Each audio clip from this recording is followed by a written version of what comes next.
Hey guys, welcome to episode 42 of Sunday Night Live.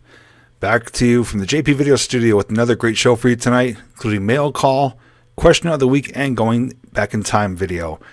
This is our road trip recap episode where later on tonight we're going to talk about our recent road trip that we took. When I say we, if you haven't known, we will share the details about that as to what we encountered, what we did, some of the fun we had, and a little bit of the videos that we filmed. So it's going to be a great episode for you tonight. Great way, as I mentioned, to wrap up the weekend and start off a brand new week. So glad to have everyone here. A lot of familiar faces as always. Great to have you back. And if you are new, like I always say, sit back, relax, and enjoy the show. Whew, got that out in one pass.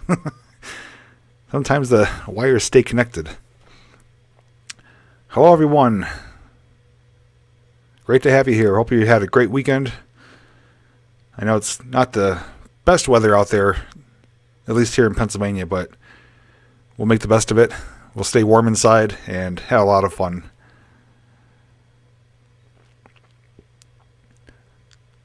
Hope you guys are excited for tonight's show. I do have a couple announcements to share, a little bit of news. Nothing, that's going to be a showstopper news, but a little bit of the upcoming schedule this week and some foreseeable plans in the near future that I briefly touched on last night. I did do a random live stream last night.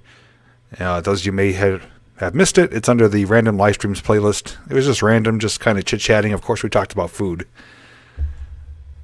But we'll talk more later. So any questions you guys do have for myself or about anything that we need to talk about, I do ask that you wait until the segments are over.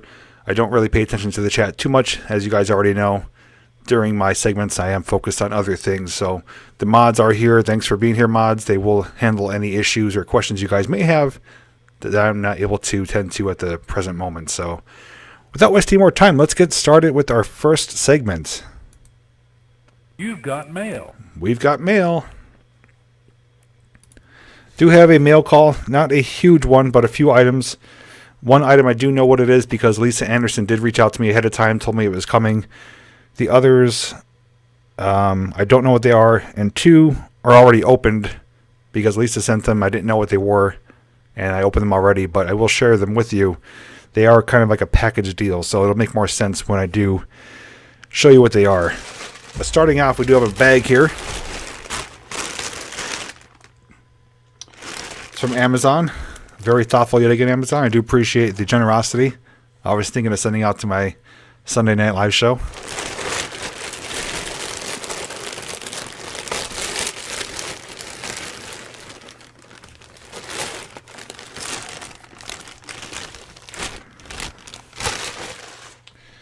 So we got a few items in here. I don't see any tags, though, as to who it's from. I don't believe these are for me. Let's see.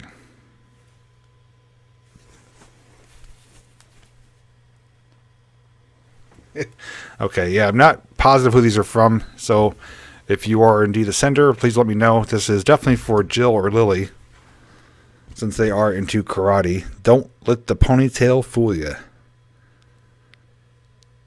And the second one here.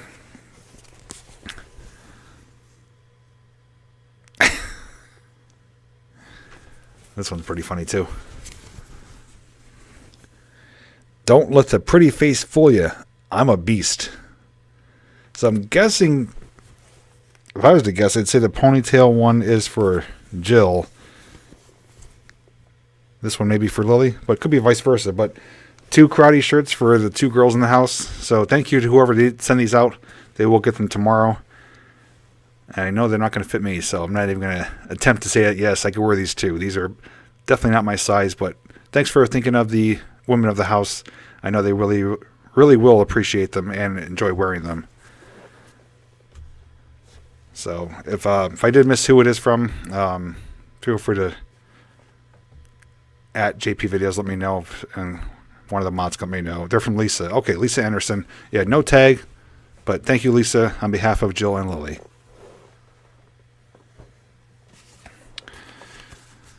Okay, next one is from Leslie out of British Columbia. I actually had a sign for this one. This one, I believe, is a photograph from what it said, but it did come all the way from Canada.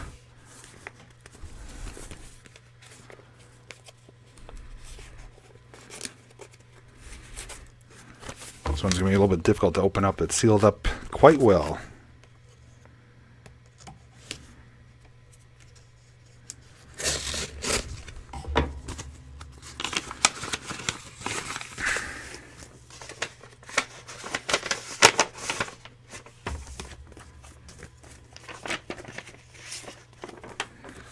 Okay, we do have a photograph and a note. Okay, yes, so I believe Leslie has sent items before, very similar, of railroad companies. The last one I believe was like a logging company, and they were out of service and the locomotive was still sitting there. This is Englewood Logging Railway, steam locomotive 113, built in 1920. So it basically has the information about the locomotive and the railroad company, but very nice picture of it there. Steam locomotive 113 in Was, British Columbia. Englewood Logging Railroad.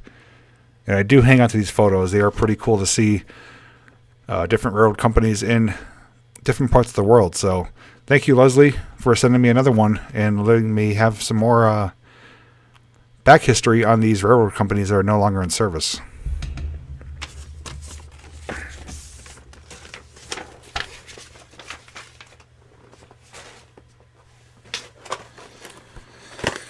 Okay, this one came all the way from Las Vegas. Wow.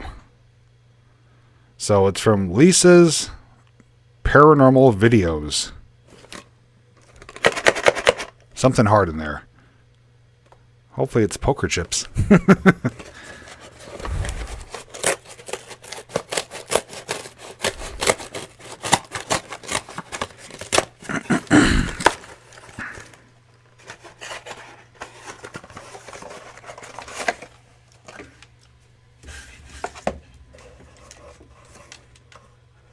Oh, okay. So inside there is an item, which I will show you in a moment, and a little card with the red truck and the Christmas tree in the back. We've seen plenty of these so far this year at Dollar Tree and the other stores for Christmas. They are going with that theming. It says, "Merry Christmas, JP. Your videos are dope." Awesome. May the memories of the season bring you joy in the coming year. It says Feisty, Lisa's Paranormal Videos. And she sent me a really cool little item here. A nice little, I guess you could consider it an ornament or decoration. It's a little Christmas train with some, I think, holly on it. So look at that. So that could definitely be hung from a train or on the wall. From the train. It could be hung from the tree or on the wall. But yeah, it's a nice little steam locomotive with some, I think, holly on it. So great little Christmas item.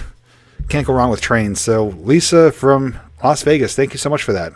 This will definitely be going up probably this week. We are going to be putting up our tree and decorations after Thanksgiving. So I'm going to hang on to this, make sure I don't lose it.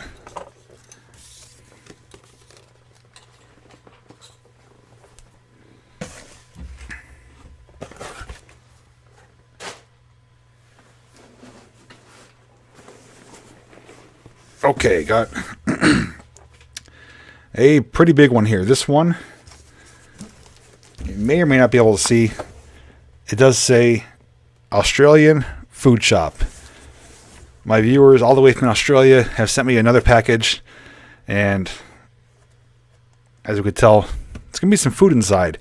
They were generous enough to send items last time of those 3 gingerbread trains that we're going to be doing live, decorating them live for a Christmas live stream, and some other fun little goodies. So got another box full of stuff here all the way from Australia. Only one way to find out what's inside.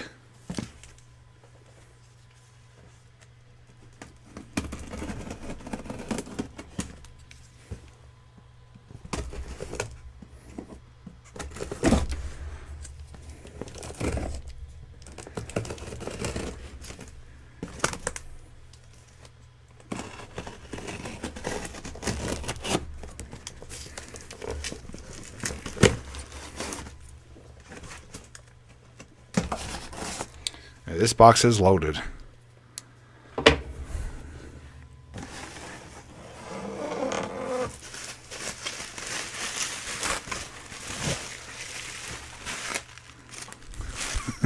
Tons of bubble wrap. You can have a lot of fun with this.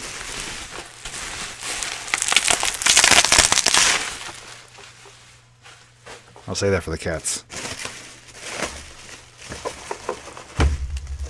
Yeah, there is a box full of stuff here. I'm going to try to make some room here.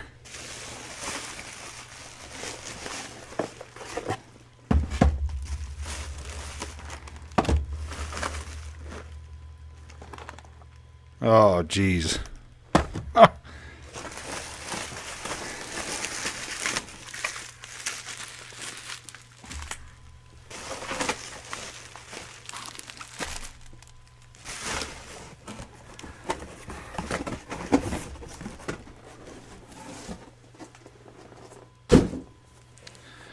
Okay, a little bit of everything here, but somebody finally bit the bullet and did it.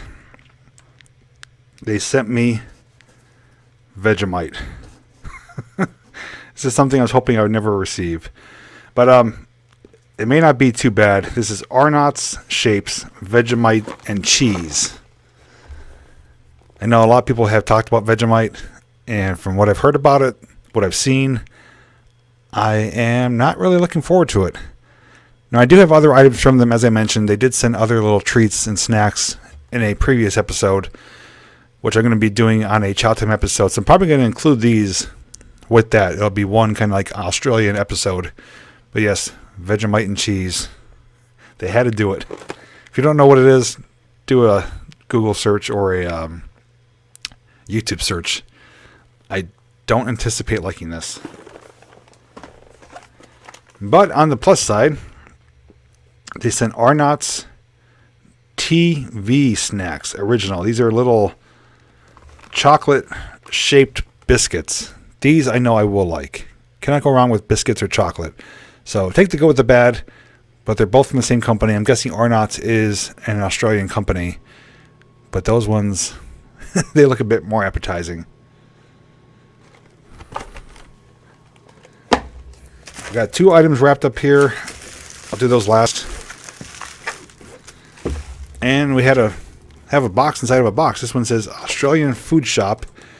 It reminds me of a what are those mystery, those I can't remember. I remember I did those food subscriptions, the snack subscriptions, snacks from around the world. I can't remember the name of it, but this was what it reminds me of.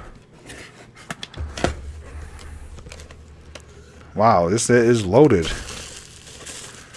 So I'm not going to pull everything out, but it's loaded with snacks. There's everything from like pizza, crackers to Tim Tam Original, cheese rings, cherry ripe candy, flake. I never heard of any of this stuff, so it's all going to be new to me. But it is literally a box full of treats here, of both crunchy and sweet. So yeah, right now I'm anticipating all the things I'm receiving now from Australia will be in one Chow Time episode coming up in the near future. They didn't send a note with this. I don't remember the names offhand, so I'm sorry if I don't remember who it's from. I know it's the same people that sent last time. I just am drawing a blank for their names, but let's see the other items. Maybe there's a note inside. Yeah, so when I try this stuff is when we will be doing the Vegemite crackers. It's like on Indiana Jones. Snakes. Why do you have to be snakes? Vegemite. Why do you have to be Vegemite?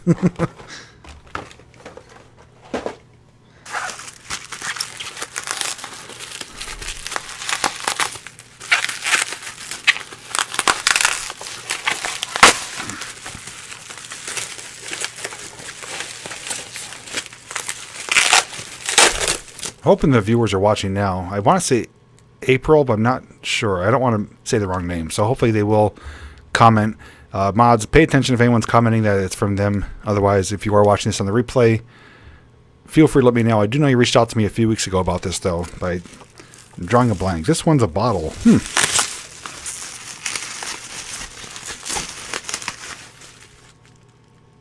Oh, boy. Does anybody know what this is so far, just by looking at it?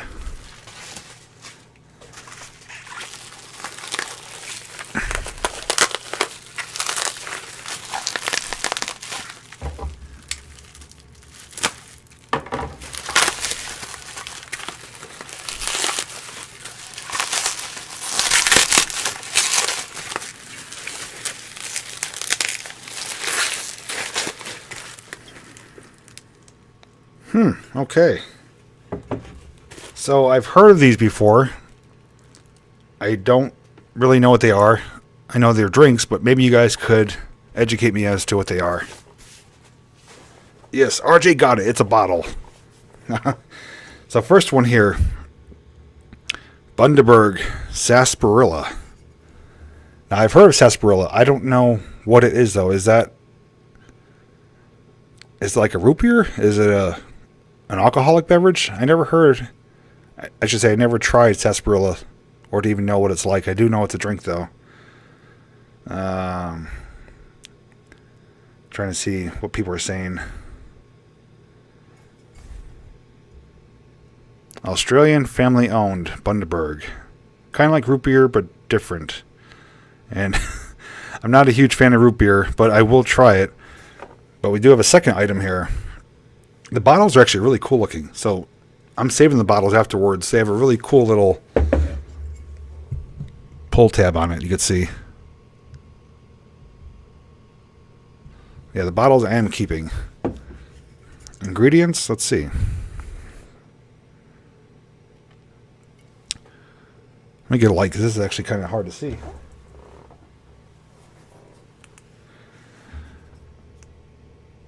Let me get this a little darker here. I'm going brighter. Jeez. Okay. Bundaberg sarsaparilla is brewed to a genuine old recipe using real ingredients to deliver the authentic taste of yesteryear. The unique taste comes from the flavors of sarsaparilla root, molasses, licorice root. Oh, geez. I'm not going to like it, I don't think. And vanilla beans.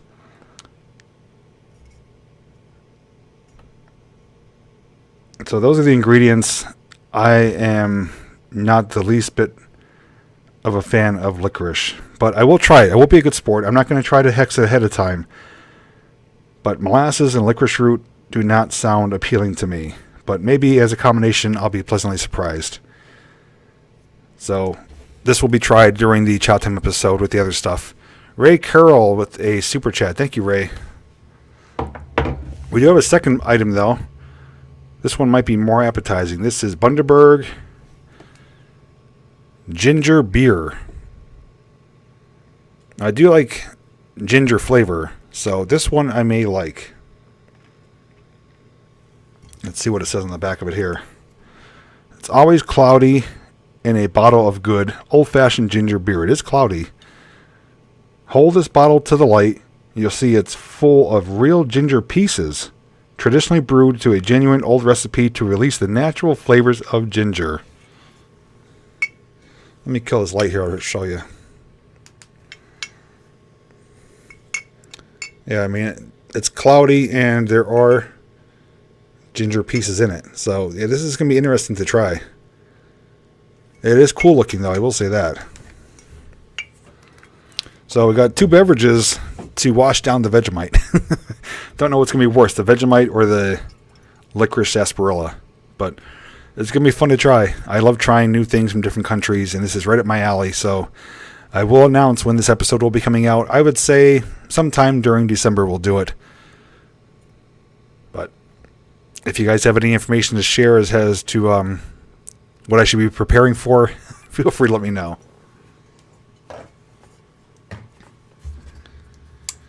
Okay, so I do have 3 items left.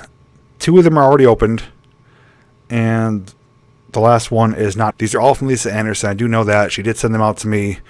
They had to cook, so 2 of them are opened because I didn't know what they were. The last one she told me was coming, and I said I'll save it for Sunday Night Live, so I'll show you what they are. once you see the first two items, you're already going to know what the last one is. And it does have to go in factor with those signs right there. I'm always trying to point that one and that one. It's in relation to those. Yes, it does look like medication bottles.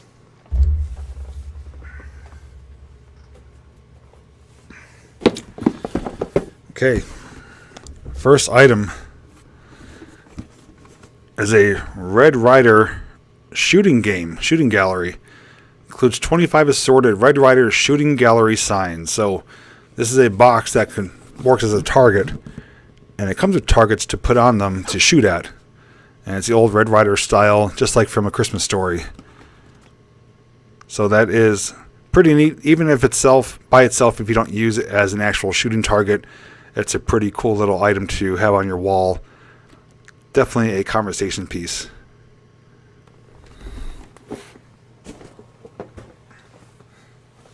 Next is a 6,000 count Copperhead BBs. So I think you know where we're going with this.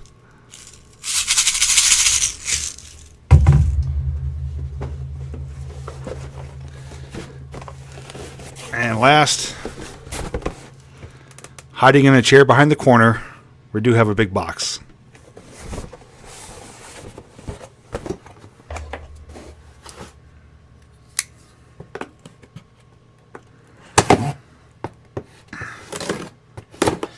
This is what I think it is. I think if Black Bart comes to my yard, he's going to be in for a heap of trouble.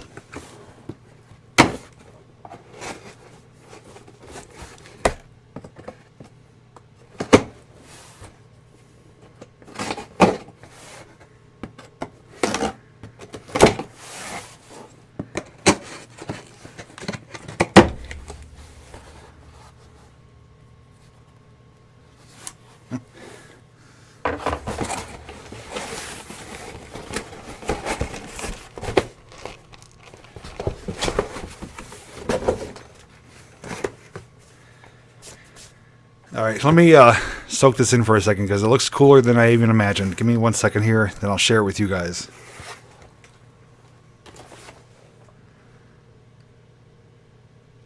Holy crap.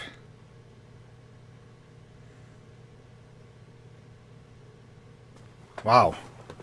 Okay, so I was off a little bit. Those of you who did guess a BB gun, you are correct.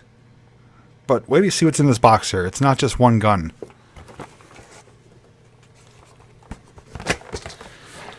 It's actually a double pack. It comes with a adult gun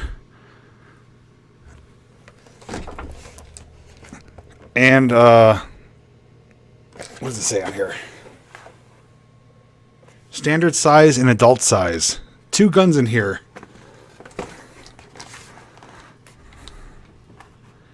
Even got the Red Ryder himself on the box there. Carbine. A 2-pack. That is too cool. Wow. So now I got targets and 6,000 BBs. So yeah, if you guys want to see a video of me trying this out, I will be glad to make it for you.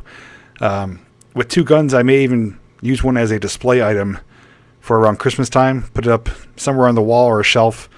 But having 2 of them, I mean, Lily already knows how to shoot. We have a .22 rifle and a pistol that she learned how to shoot, but she never had a BB gun, so I will definitely let her shoot it. And I don't know if we're going to try out the target or not, or if I may use the target as a decoration piece. So that I was not expecting, to get 2 guns in one. So Lisa Anderson, I know you told me ahead of time it was coming, but thank you very much. It's something I've said before I never imagined I would own. And it's not just the regular BB gun, it's Red Ryder right from the Christmas Story movie that goes along with the posters and the other memorabilia. So Lisa, once again, thank you so much for the generosity and kindness.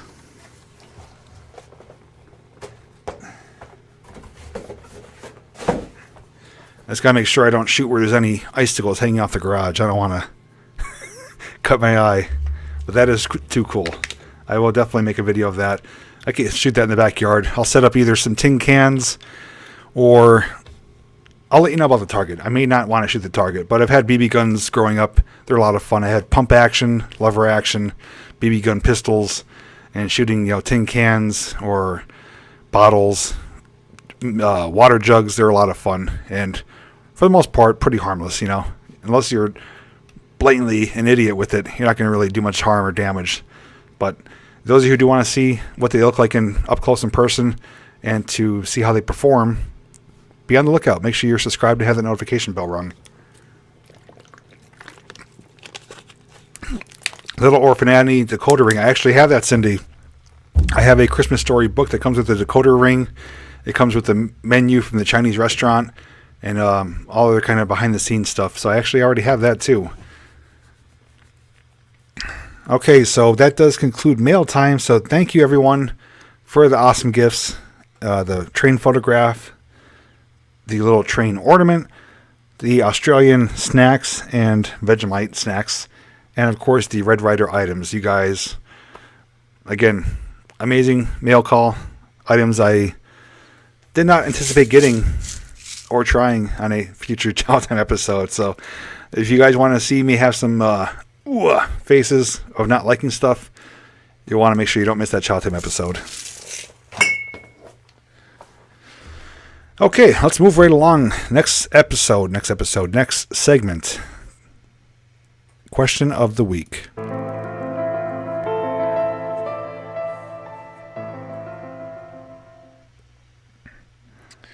So, question of the week has to entail with the episode tonight called Road Trip Recap. With the end of the year winding down, we're just over a month away from the new year.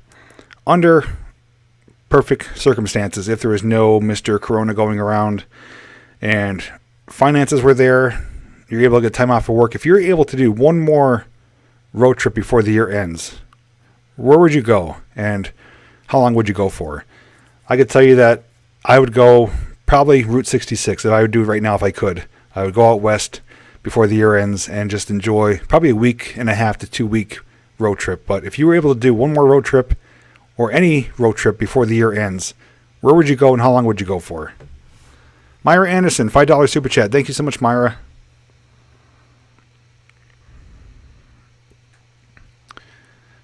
Jekyll Island, Georgia, Vermont, Alaska. I would like to see Alaska. Vermont is a gorgeous state. I've been skiing there a number of times. Would love to do some exploring there. Georgia. Sedona, Arizona. You live off Route 66. Nice. RJ's with me. Route 66. He's got shotgun. Florida in an RV, however long you want. Good choice. Grand Canyon. Awesome.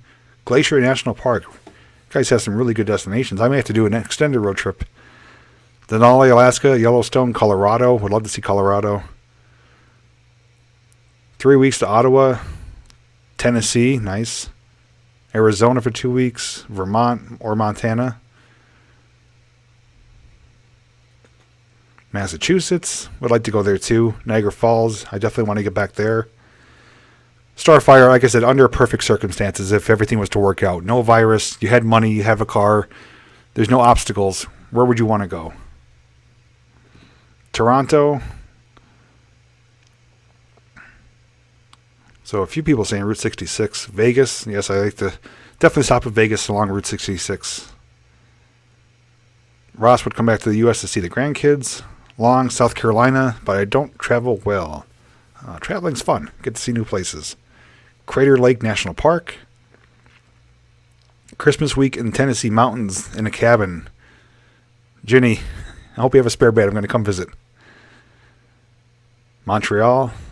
Texas, yes, I like to see Texas as well. Ireland, that's a long road trip to Ireland. Crater Lake, I've never heard of that. I have to look into that. Cali, going out to Cali. That's the only way I'd go to California is the Route 66 trip. Otherwise, I don't have any intentions on going there. Too rich for my blood. Wyoming, Montana, Ontario. Seattle by train. That's another good option too. A train trip. Route 66 to get you out west and do the California Coast Highway north. That's another option. It's in Oregon. Okay. Cape Canaveral. Go hang out with JP. Awesome, Jeff. We'll do a bunch of us. We'd drive together, do a little mini parade, Route 66. Hollywood, California. Utah.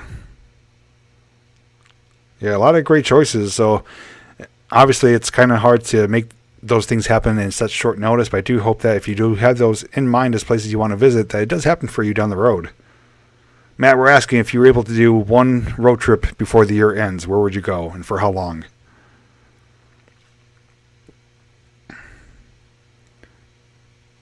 Yeah, I think my road trip would have some detours here and there with all those great choices.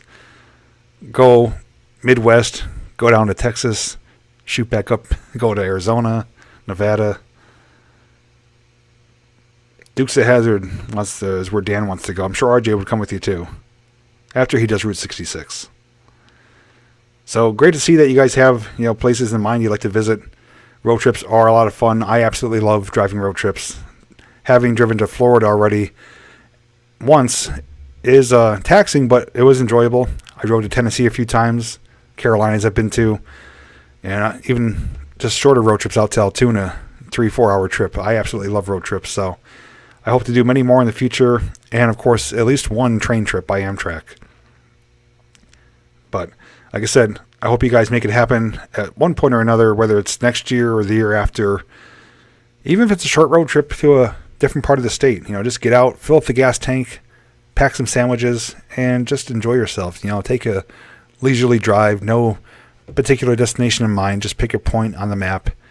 If you see something cool, like a roadside find, pull over, snap a few photos, document it, and come back later that day or the next day. It could be something simple, and that's what I encourage anyone to do. Just get out, see something different that you never saw before. But great answers, guys. Glad you shared them with me, because it gives me some ideas for long-term future of some new places to visit. So I'll definitely be watching the replay with my notepad and jotting them down. Okay, so last segment here. We're going to roll right along. Back in time.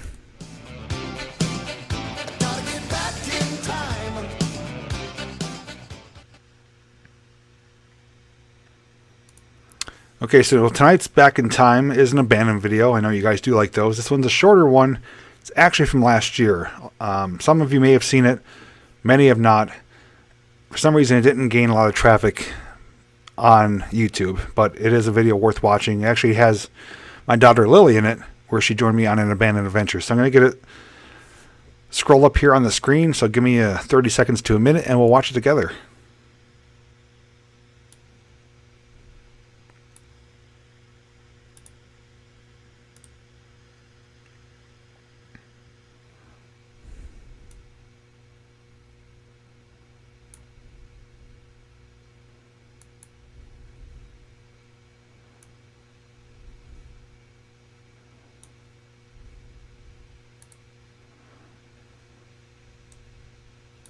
Okay, so this is called The Abandoned Home Hidden in the Woods.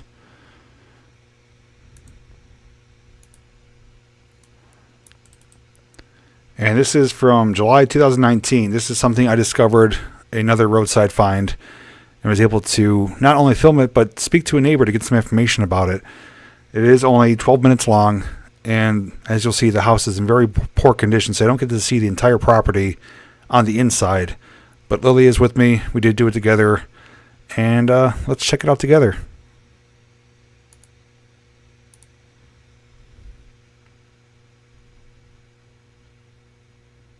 Just let me know how volume levels are.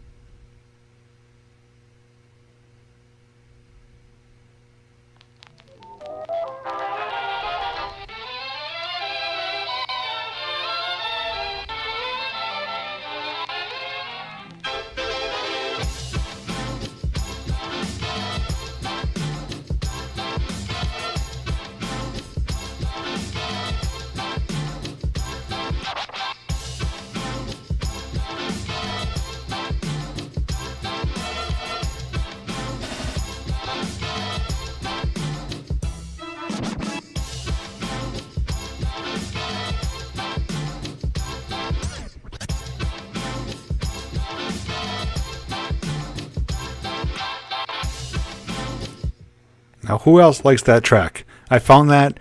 That's actually a copyright-free music song.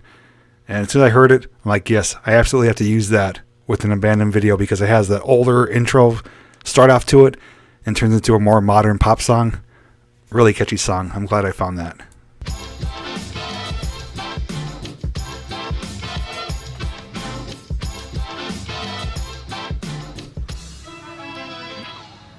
Believe it or not, there's an abandoned house hiding back here in the woods. And we're going to go check it out. Let's get a closer look at it.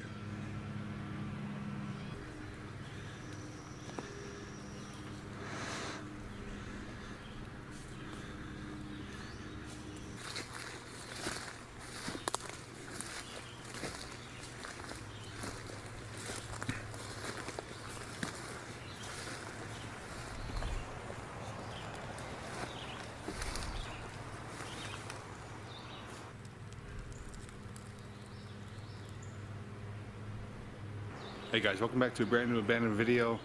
Today we're checking out a hidden abandoned house in the middle of the woods. I do have a special guest with me. Hi. None other than my daughter Lily.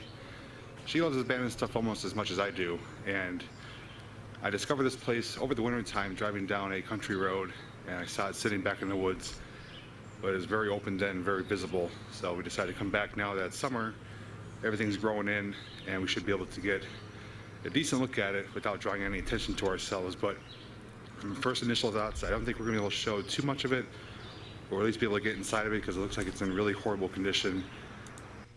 Could it be louder, someone's saying? Okay, let me adjust it for you really quick here.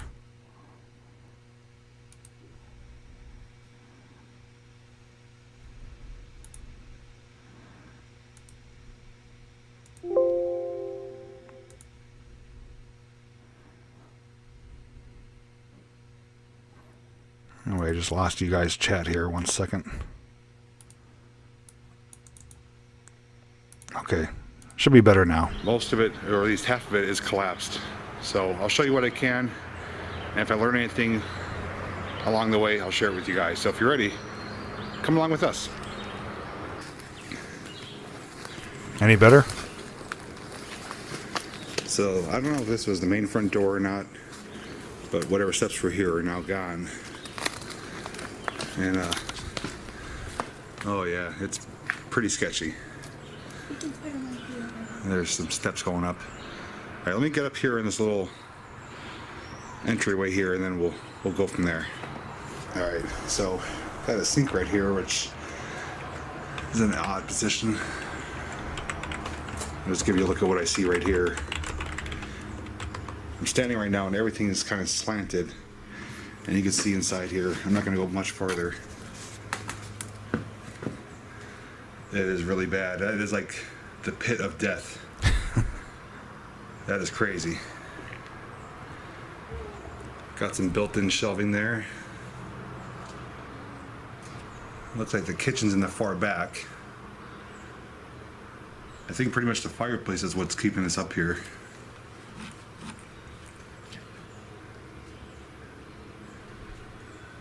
You even got the slat strips. Yes, I did call them slat strips, but I do know they are called lath and plaster. The lath strips up there. So I'm not going to go much further. That is going right into the basement, and I know for a fact if I step on this floor, it's going to collapse. So I'm just going to have to give you the visual from here.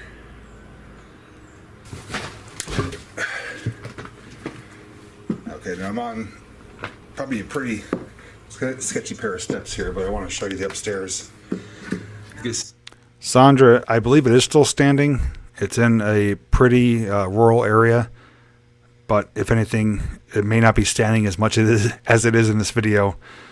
You can see how deteriorated and sketchy it is. It's probably even worse by now. See, they're not even attached here. Do not fall. Ooh, man, this is bad. This is as high as I'm going. It's going to show you what's in front of me here. It's nothing good. It looks like the house is just... So just to show you, like, to kind of take in what we're looking at here. I'm up on the second level at the top of the steps, and I am even with the floor, and there's no floor. If you look where I'm pointing with the mouse, you can see some electrical outlets on the baseboard there than the floorboard.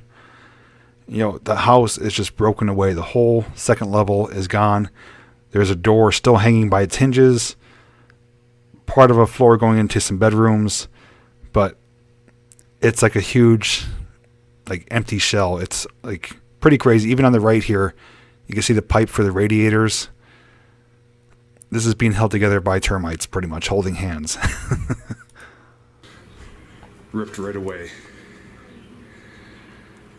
There's the attic up there. Looks like it was a decent sized house, multiple bedrooms.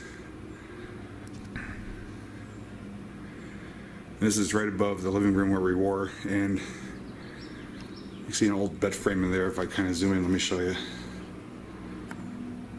Yeah, it's a shame too. Look at this chandelier, is pretty nice. Older style, has the old wiring, so you can see wiring hanging out right there. It's a shame because this would be a neat house to explore if it was intact, but there's no way I could go any further. Now the one good thing this house has going for it, absolutely no mold, because it's so well ventilated, as I think Jenny said. Open ventilation design. There's plenty of fresh air coming and going. There's multiple open parts, and even though the floor is, you know, soggy and saturated, the walls, for the most part, are mold-free just because it's so open and aerated. So, you know, you kind of take the good with the bad. Especially being a bigger guy myself, it wouldn't work out in my favor. There's the bathroom. Looks like it has an old cast iron tub right there. There's Lily down there. Hi. It's like someone cut the pipes off. Part of them anyways. I think it's a cast iron tub. I could be wrong. I believe it is. But I'm just trying to show you as much as I can from my vantage point. Looks like they even had a tarp at one point. Trying to maybe prevent any further damage. Got the another old fixture up there. Places like this is why you should, one, never come alone, and number two, use extreme caution, because one wrong step here and you can either have a really bad day or your life could be over. So don't attempt to do this on your own, and if you don't feel comfortable, don't attempt to do it at all. I'm kind of pushing my luck even standing on the steps here, but I wanted to get you an upstairs visual. So we're gonna head back downstairs, go around the back and see what else we could check out. Alright, so here's an outside look. This is the back side of the chimney here. It's hard to see with the overgrowth, but you know, from the outside the house doesn't look that bad. But it's once you get inside that you see the real dangers. There's actually a pond back there too. I could hear some huge bullfrogs making noise. But this is the back half of the house here, and you can see it's just a shell right now. Really, really bad condition, but that is a huge fireplace though. Alright, so there's the pond. You can probably hear the bullfrogs.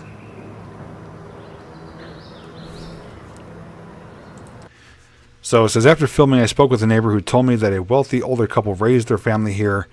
Sadly, the couple died in a car wreck in the late 70s. And I found this out because as I was exiting the property, there is a active residence right next door to it. Their driveway actually kind of meets up where this driveway for this home is. And the gentleman was outside, and I politely approached him and asked some questions and learned a little bit of the history about the people who did live here. But sadly, they died in a car wreck in the late 70s.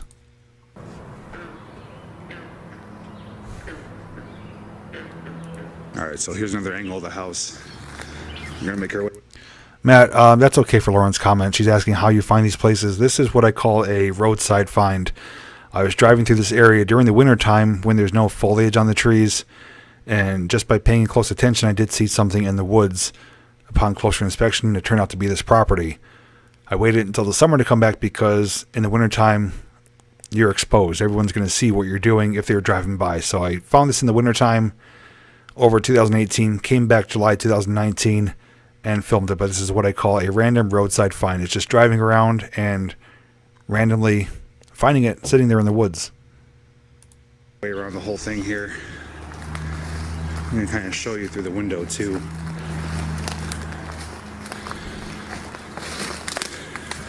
Oh, missing the here. says the kids didn't want the house. It was sold, but the new owner let it rot. Now the township owns the property. I'm gonna kind of go to.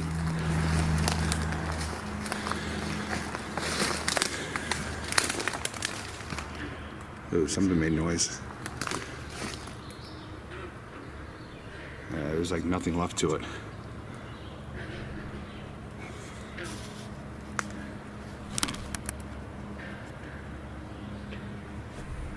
I don't know what that is right there. It looks like it's a door, and it says "Love thy neighbor." Something neighbor, thy neighbor.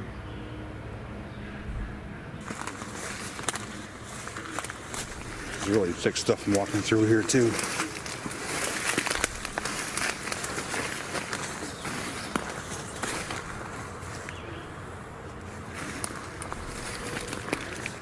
Sorry, I'm missing this the rear portion of the house. subtitles here. The house sits on several acres. The pond was used by the family for fishing and for ice skating. So what I did show was like a swampy pond. We heard bullfrogs. It was much more kind of open and well taken care of, well manicured when they did occupy it here. But they said it was used for ice skating and for fishing.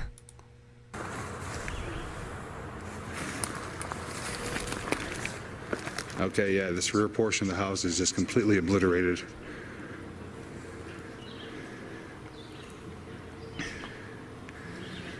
Pretty sure this is natural decay too.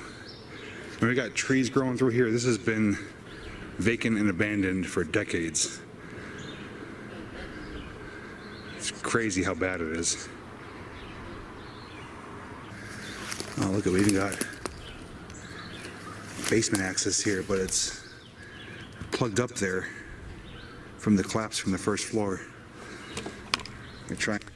So right here are the, would have been probably Bilco doors. There are the concrete steps going down.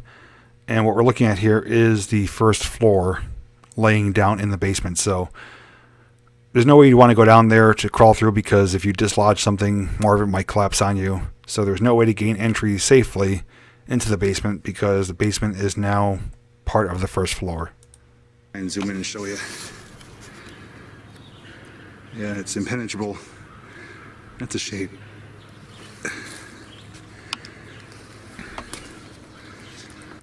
Justin, I don't have a specific answer for you. I can't speak on behalf of townships. I do know a lot of times, though, if it's in a rural area like this, it's not really causing any harm or damage to anyone. And obviously it costs money to raise the property. So I'm sure at some point it goes up for a tax sale. And if they don't sell it, they just sit on it. But it's not doing any harm just sitting there. You know, unless it's attracting people and they're getting hurt, that's another story. But being this is pretty rural and desolate, it's more practical and less of an expense to just leave it standing. But each township, I'm sure, has different circumstances behind it. All right, so here's going to be an awesome look as to what I was showing from upstairs. This is the downstairs view. I'm going to try and get closer to it.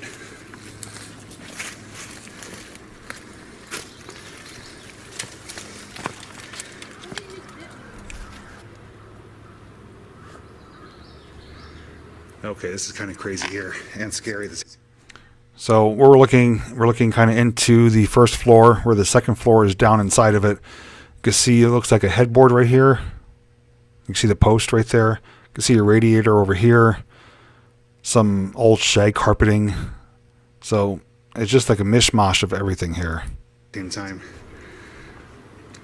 So you can see how it all fell in on itself. Got doors, walls, radiators.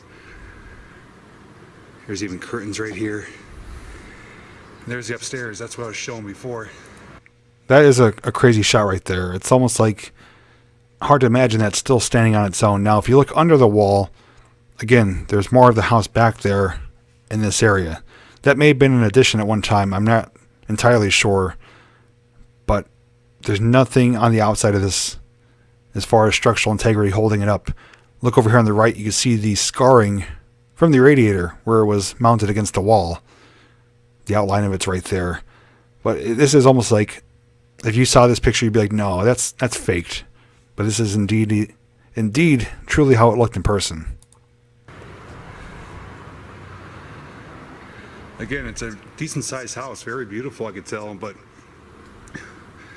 it hasn't been lived in so long, and there's no way of even salvaging it. And there's the basement there. You can see it's just a dark pit down there. But it's so crazy to see it in this state, in this condition.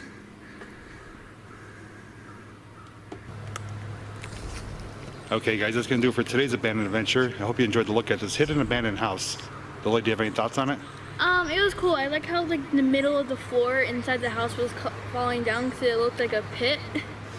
Yeah, and that was cool looking, but also very dangerous. And as I mentioned too, if you ever see a house like that, don't attempt to go in. I've fallen through once before. I don't ever want it to happen again. I've learned my lesson from that. But if you guys have any thoughts, details, questions you'd like to share about this place, leave a comment down below. If you enjoyed this adventure, please give it a big thumbs up. And if you're new to my channel, make sure you subscribe. Thanks so much for watching. Until next time, we'll see you in the next video. A little photo montage here.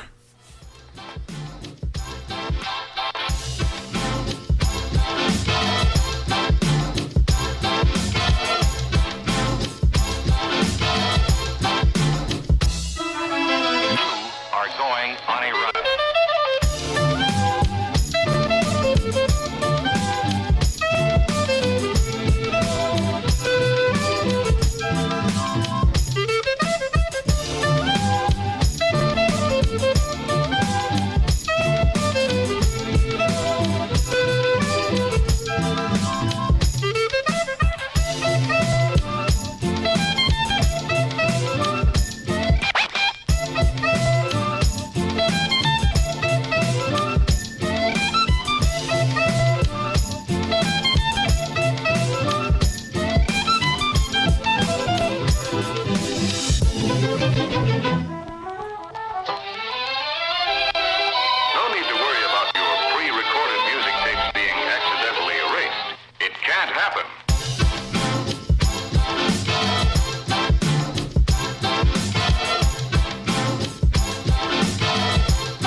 Get scratching.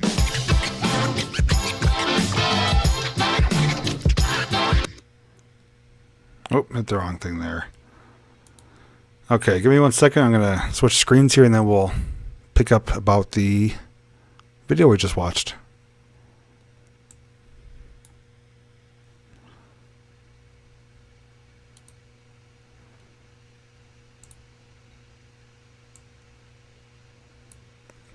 Back to full screen. Yeah, so that's one of the times that the music fit perfectly with the home. The home was full of memories, a family being raised there. They had the pond in the background.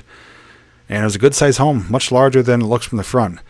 It's just sad under the circumstances that, you know, the parents died in a car crash. Children didn't want to take over it. They went about their lives growing up into adults. And the house just sat there. New owner did nothing with it. Probably felt they got in under more than they could handle. And eventually the township took over. And as far as I know, the house is still standing. Potentially could possibly do an update on it. But at this point, I wouldn't even try going inside. But seeing that kind of hanging there in midair, like almost levitating, is mind-blowing. And as someone mentioned too, the wall behind the radiator was a different color. And like he said, it's probably the original color, white walls. They painted around the radiator that bluish color. But it was really cool to see. I'm glad Lily got to experience it. She obviously stayed outside for safety reasons. But even having her there with me was better than nothing, because if I was to fall and get hurt, she could at least, you know, go to the neighbor's house, get help, call using my phone. But if I was alone, I definitely wouldn't have went inside that place. It was sketchy as heck. And falling into that black pit of the basement, you don't know what you'd be landing on. So just another one to document before it's gone. But yes, the random roadside find strikes again. You never know what you're going to find just taking a backwoods road. And in the wintertime is the best time to go searching. Most things are more visible than over the summer. And returning in the summer, got the foliage to kind of hide you, and it worked out. Opened our policy, no posted signs, no nothing. So glad I got to share that with you guys. Glad I got to talk to the neighbor and get some information. And I just wanted to share it during tonight's episode because a lot of people didn't see that video. And it's one that stands out for me because it's one of the last abandoned houses I did with Lily. And I was actually really happy with how it turned out with the photo montage and what I was able to show you guys. So glad you guys were able to experience it with me yet again.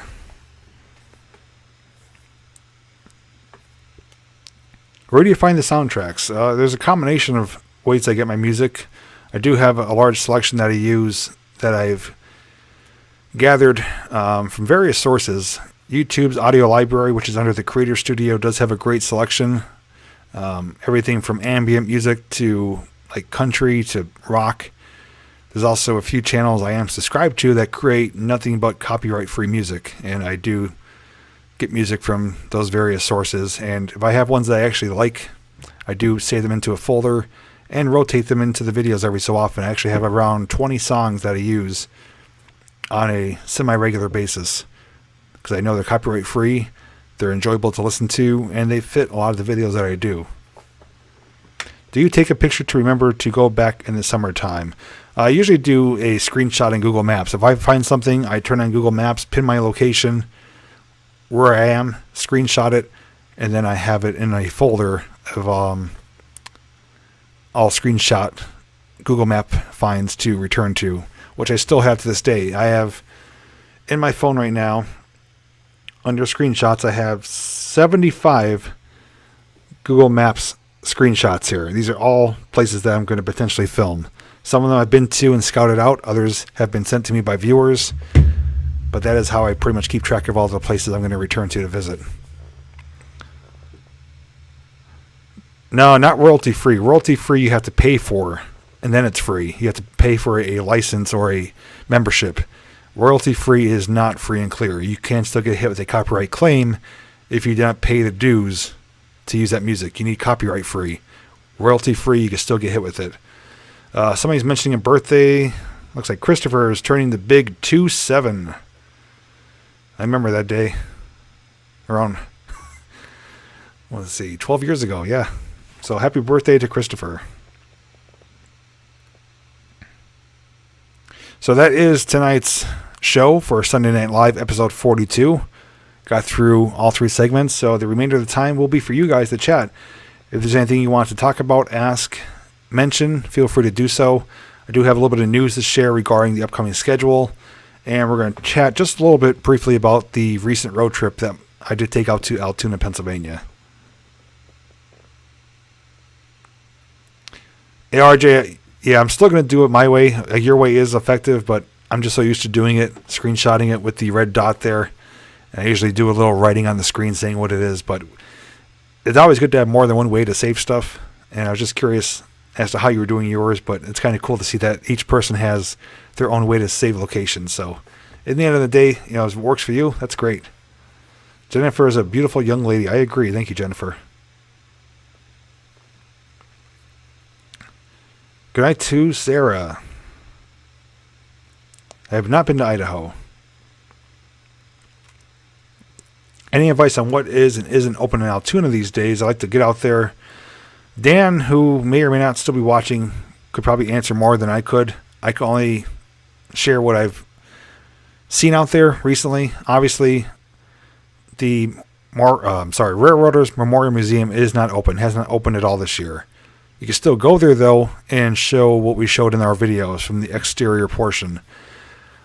A lot of the bridges there, pedestrian and road bridges, obviously are great for rail fanning. You don't, they're never going to close. You just have to find parking, which is no problem. There's the Juniata locomotive shop where the big turntable is. You could park right by it there and watch some of the train action there at the locomotive shop. Horseshoe Curve is open Wednesday through Sunday, 9 to 5. But you can still go to the parking lot area and watch trains go around the curve. But if you want to pay your admission to go up to Horseshoe Curve, Wednesday through Sunday, it's open. Not too far from Altoona is also East Broad Top, which I believe may be open. I would double check with their Facebook page or website. And anything else, you'd have to check probably per business. But Dan, who's not too far from Altoona, could probably answer most questions.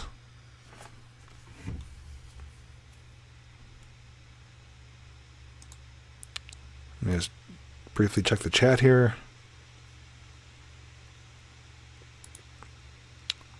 Jen is giving Borb the link here, so that's the link to the video that I just aired. So thank you for sharing that. Good night, Conrail.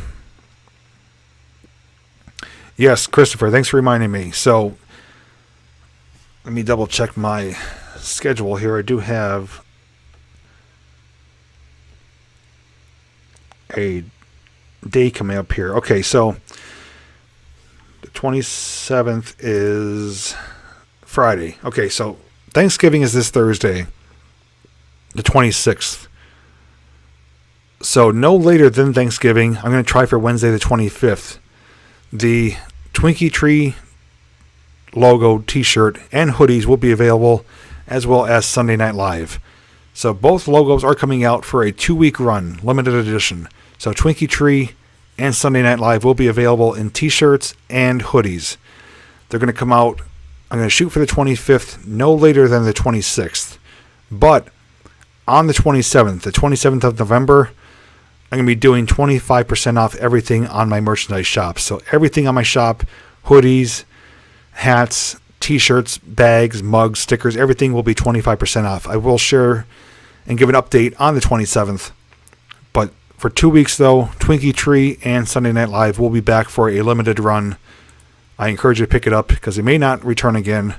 But if you want to save yourself some money, November 27th, 25% off everything in my merchandise store. Got a $25 super chat from Muppets and Manlow. Happy Thanksgiving to you and your amazing family and subscribers. Thank you. Thankful for all that you do. Thank you very much, Muppets and Manlow, for you and your husband for being wonderful viewers, part of my family and community, and being generous with the gifts you've sent. So thank you very much for the super chat. Yeah, Sunday Night Live hoodie will be t-shirt and hoodies.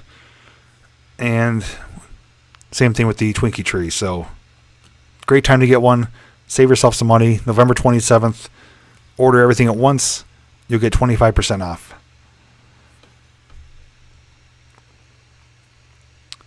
Yeah, GG1, seeing that run in person would be epic, but who knows what the future holds.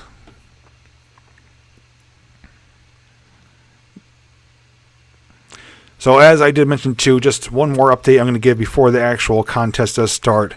I'm probably going to run it. Let me see here. Look at the calendar.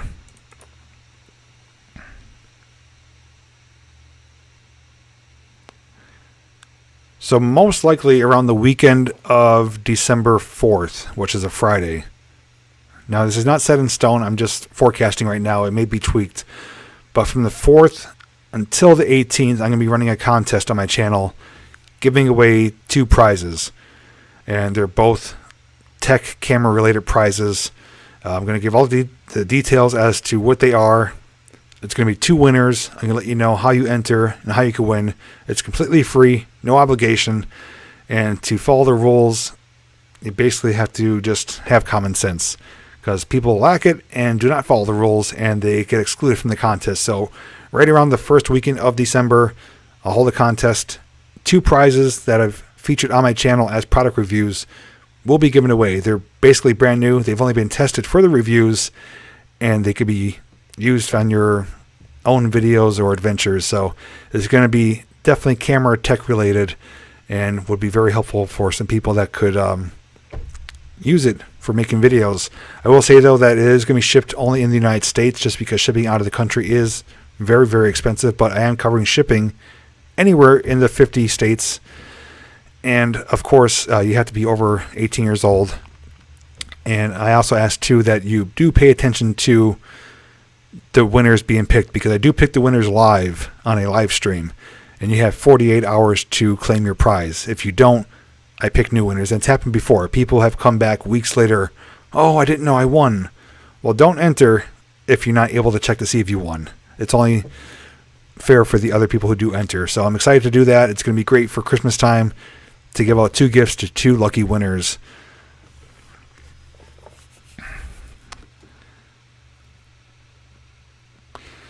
And the last thing I want to share before we talk about the road trip is just the upcoming schedule. tomorrow, Monday, is going to be a video coming out all the way back from July. It's actually the first video I filmed in Altoona. Somehow I forgot about it. It was hiding in the folder. I didn't see it there. So it's going to be a shorter train-related video, catching some trains in Altoona on my first day back in July. So I'll be wearing a t-shirt. It's going to be very green. It's not going to look like this time of year. So that will be coming out Tuesday. We're going to be doing a Chow Time episode. Here at the house, we do have a few things to try for you live. Wednesday is going to be another Christmas-related video with Lowe's. We did Home Depot already. So Lowe's Christmas Holiday 2020 will be coming out. Thursday, as of right now, I have nothing planned. And Friday will probably be some type of adventure. I don't know yet. But as of right now, we're going to have videos Monday, Tuesday, Wednesday, and Friday.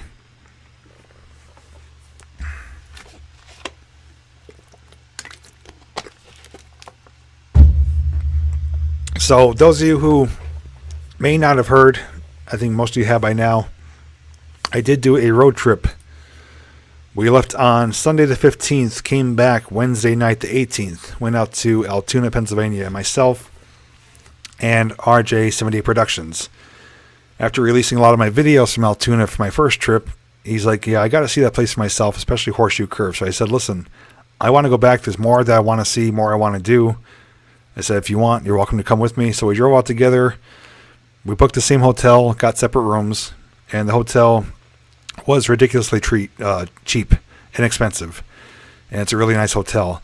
And I actually did film a kind of like road trip type video showing you where we're staying. I did a room tour. You'll see some of the pool footage when we were having fun in the swimming pool, and a little bit of walking around the street. And our first day there, we encountered some almost like hurricane force winds. It was ridiculous. It was so windy there. It was raining off and on.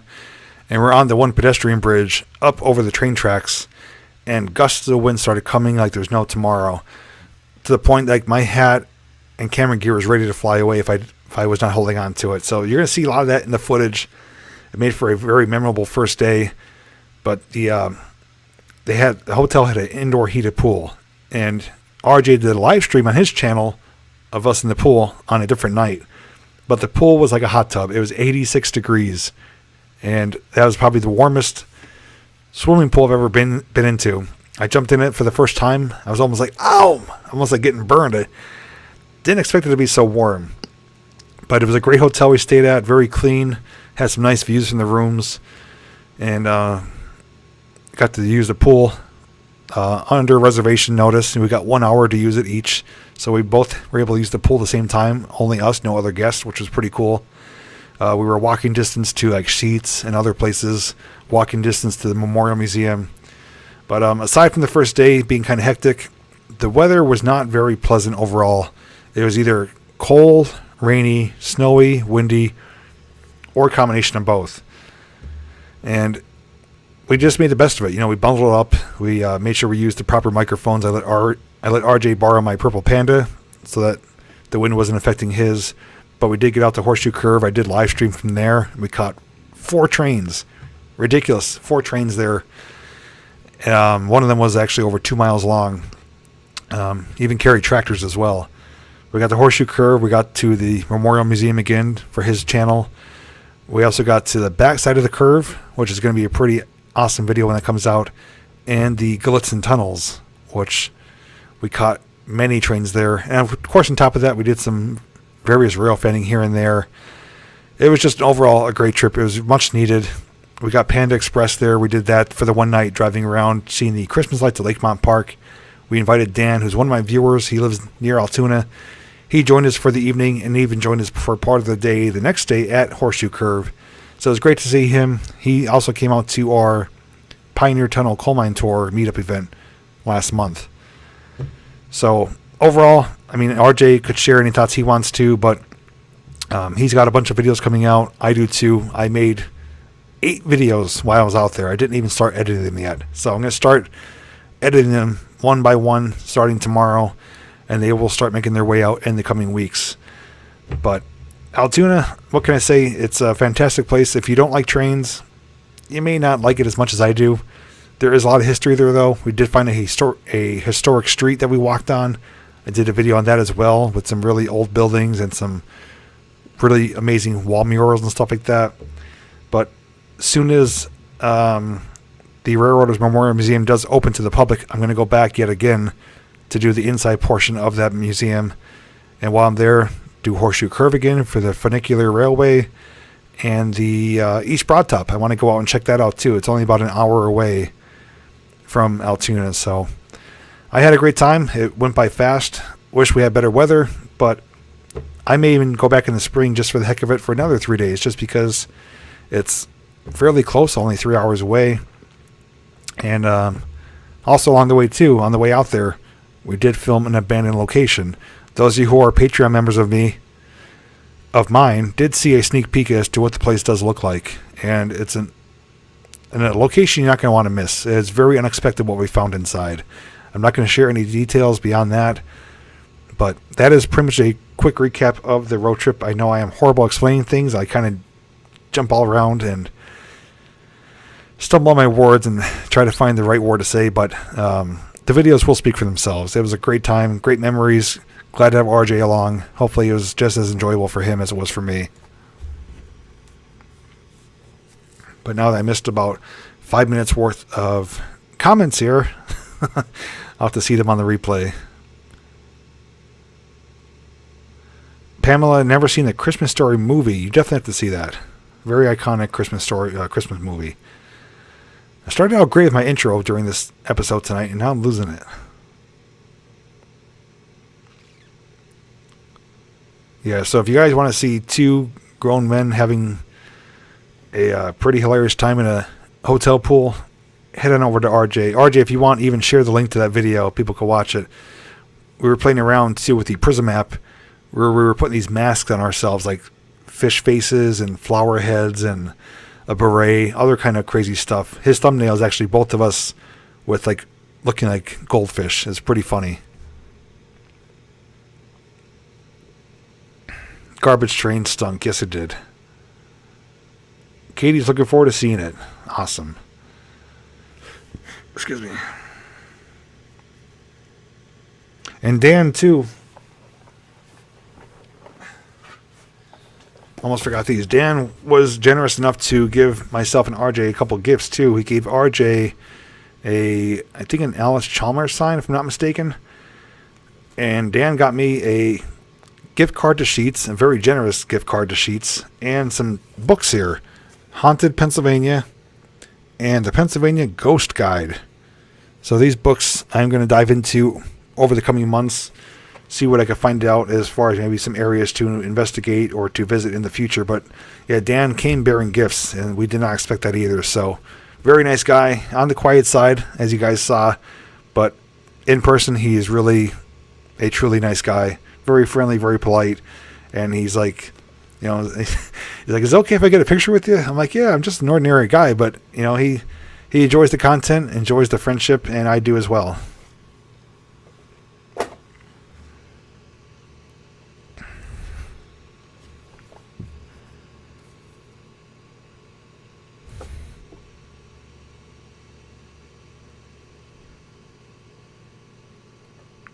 And also, too, not sure if RJ shared the news or not. He may or may not want to have me share it, but he did tell me already and mention it in some of his comments. The drone footage you're going to see from Altoona will be some of his last drone footage with the Cardinal, his red DJI Spark. He did crash it yesterday. I guess it was an accident where he lost signal, and it crashed into a tree and broke one of the arms, and it's beyond repair right now for flying. So we're both currently without drones, but I am ordering mine this week. I'm also heading to the beauty supply store, buying myself the wax that I need to wax my legs. That's going to be coming up too in about a week or two. I did not forget about that. So getting my legs waxed live is coming. It's going to be happening very soon.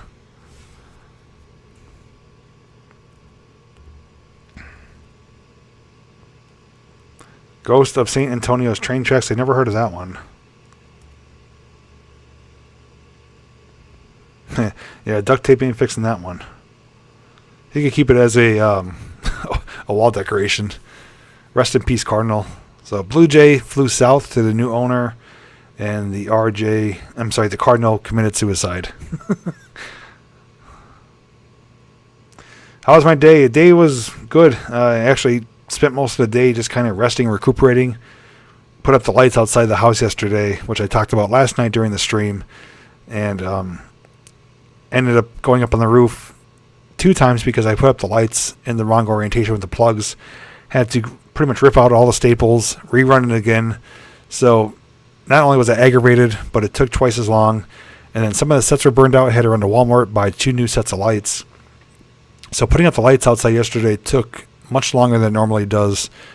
Part of it was because I put them up in the wrong orientation. I didn't want to run extension cords if I didn't have to. But being crouched over on my hands and knees, stapling on the roof was not a fun time. So I'm a bit sore, a bit stiff. I was a bit cranky yesterday. So I spent most of today just kind of relaxing around the house. Just watched the movie Elf. We watched Everyone Loves Ray, which is one of our favorite shows to watch. We watched a bunch of YouTube videos. So today was just a lazy day around the house.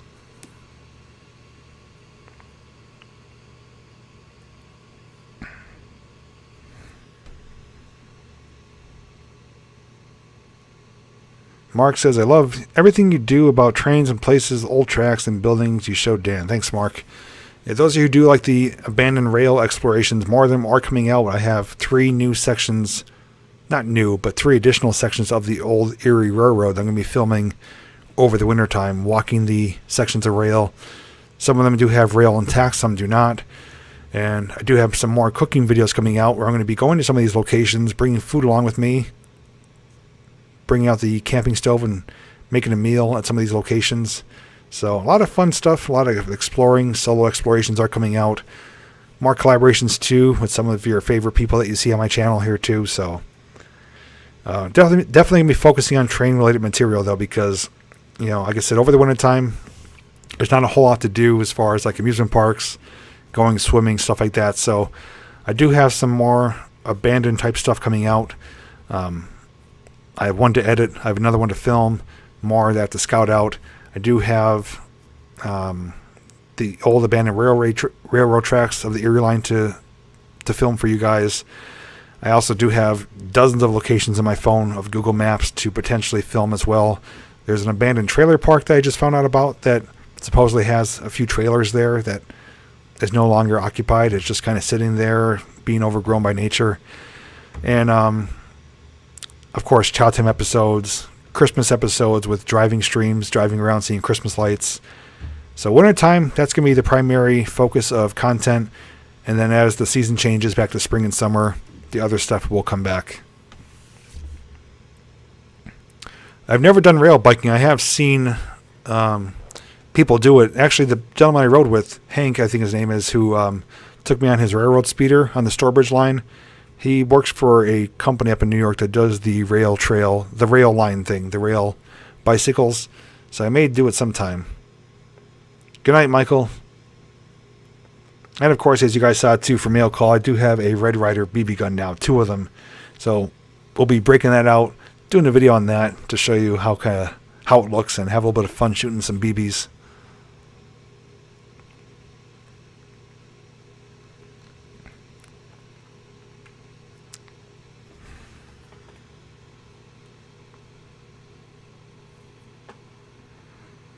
Will it be your first waxing? Yes, it will. It's going to hurt.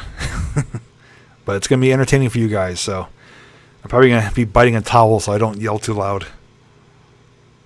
Yeah, the railroad speeders are awesome. They're actually not all that expensive to buy one, but you have to get a trailer, have it customized with rails on it, and you can only run them in designated areas. You're supposed to join NORCOA, which allows you to legally operate those railroad speeders on active rails, under certain sanctioned times. So although it would be fun to own one and just rip it out on any ordinary tracks, there's a lot of legality that goes along with it. So it's actually, more involved than people realize. But down the road, who knows? Maybe it'll be a retirement gift for myself.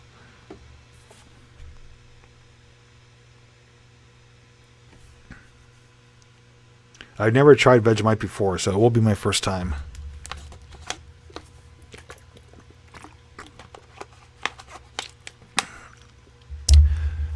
No problem, Mark. I try to notice everyone.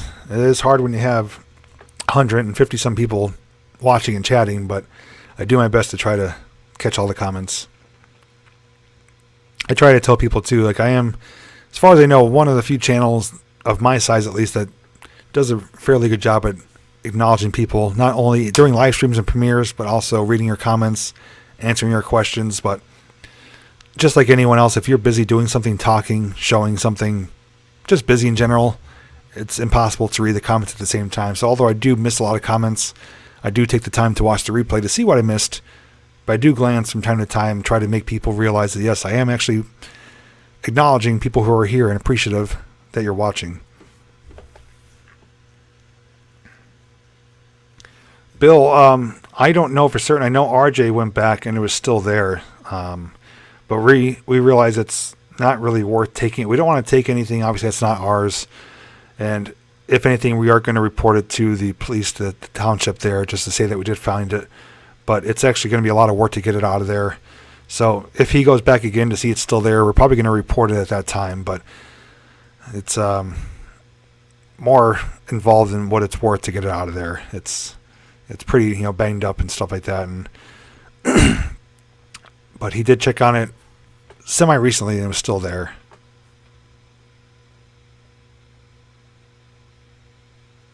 Burned axle grease. Yum.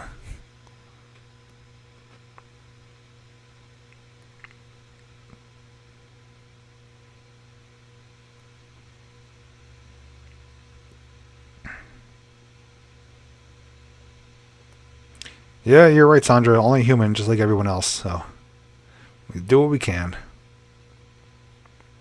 When someone has, 20 or 30 people watching a live stream or a premiere, it's obviously much easier to see all the comments. But when you have larger numbers, between 100 and 200, sometimes, it gets overwhelming. But, like you said, you do what you can.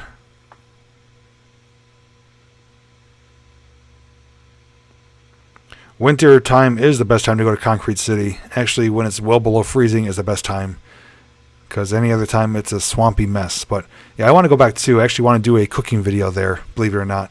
I think it'd be pretty cool to go in one of the houses and fire up the stove, make a meal, and just hang out there and enjoy the peacefulness of the Concrete City development there. So definitely want to go when it's cold and frozen.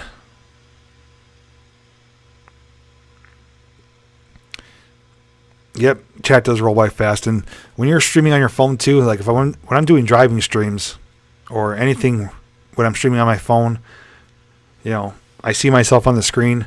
The chat rolls up on one side, but the chat is only as big as my screen is. So when someone comments, and each time else someone comments, it scrolls up so fast. It's almost impossible to see the comments on your phone because it's such a small chat window.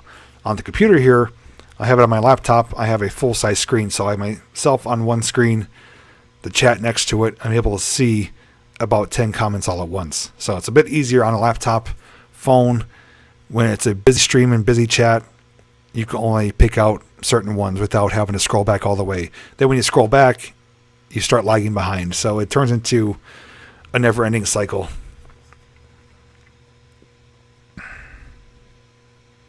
Jumping Frog, yeah, it's down Nanticoke, Pennsylvania. Concrete City is a development, 22 duplex concrete houses. It was built for the railroad company and mining companies. And it was abandoned after only, I think, 13 years, if I'm not mistaken. It's on the National Register of Historic Landmarks. But it's a public place to go to. The houses are still there. Some of them are kind of falling apart and stuff like that, but yeah, it's just a few minutes inside of Nanticoke.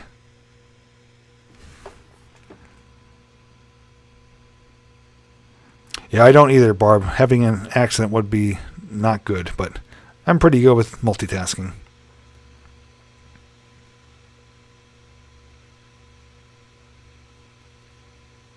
Minersville, yeah, that's a different town. Minersville is down near Pottsville. Concrete City is Nanticoke, just outside of Wilkes-Barre. Yeah, you could Google Concrete City. You can see how the houses used to look. I've done a bunch of videos there, including drone footage, paranormal investigations, historical background tours. I don't know when I'll be down in Texas, Katie, but it's definitely a place I'd like to visit. Thanks, James. Have a good night. I won't shoot my eye out.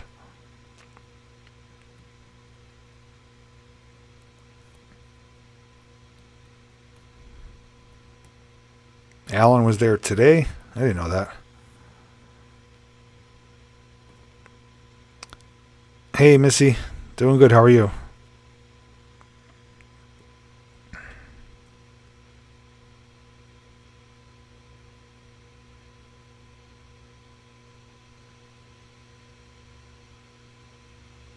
Yep. So, yeah, Adam covered brief history there. 1911, 1924. The owners didn't want to install septic plumbing, so they abandoned it. And 106 of dynamite could not take down one of the houses, so they left it standing.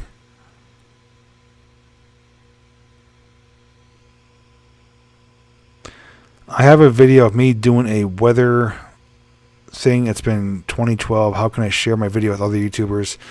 Oh, Jennifer, viewers, unless you're a moderator or myself, you can't share links in the videos here. The only thing you could do is, you could have people go to your channel to have them watch it, but there's no way to share the video in here. And I typically don't allow self-promotion unless I say otherwise, but, if you're asking a question, I have no problem giving you the answer, but people would have to go to your channel to watch your video. There's no way to share it here.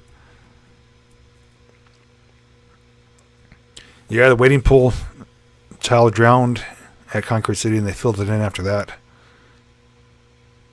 But they had playgrounds there. They had gardens. They had it was like a full community. They had for heat. They had a coal stove, and the buildings filled up with condensation. They had no insulation. They filled up with condensation in the winter times. The walls were covered in frost. The clothing was frozen. They'd have to kind of iron it to defrost it in order to wear it. It was really nasty conditions in the wintertime there.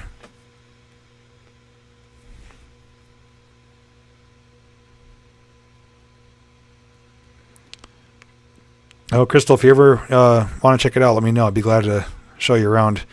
You can drive back there for the most part, but you don't really want to go in the heart of it because there's a lot of deep mud holes and stuff like that. But you could drive fairly close behind the houses and then walk down to it.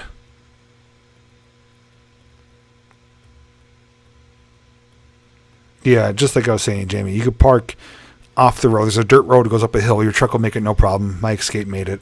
And you drive in certain ways and you'll start seeing the houses. And you just walk down the hill, check them out. Oak Street in Pittston, Adam, was it going towards Taylor or was it going south?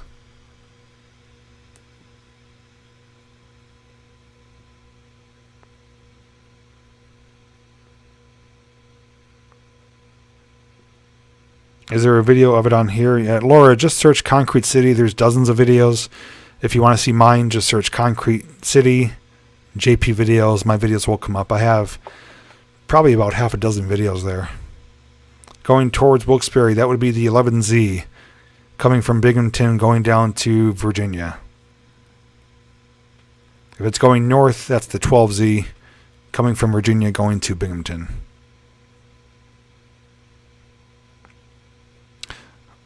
Starfire, with it happening that long ago, we don't know the circumstances around it. I'm sure it was just an accident of, just a freak accident. I don't know, what the circumstances were. Can't speak for the people at that time, but it is unfortunate. But, I'm sure someone maybe turned away, got distracted with something. I really don't know. I do not use TubeBuddy.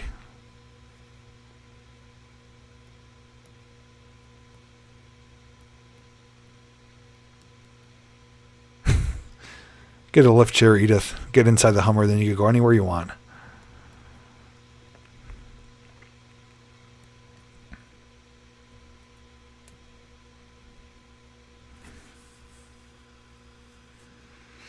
Well, it seems like the chat's getting pretty quiet here, so I think I am going to start wrapping things up, unless anyone has anything else to discuss or mention or ask, but I'm going to start hearing crickets pretty soon.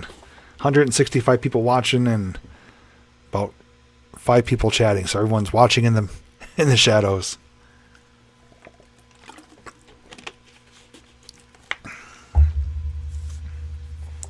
Still blown away by that double Red Ryder BB gun.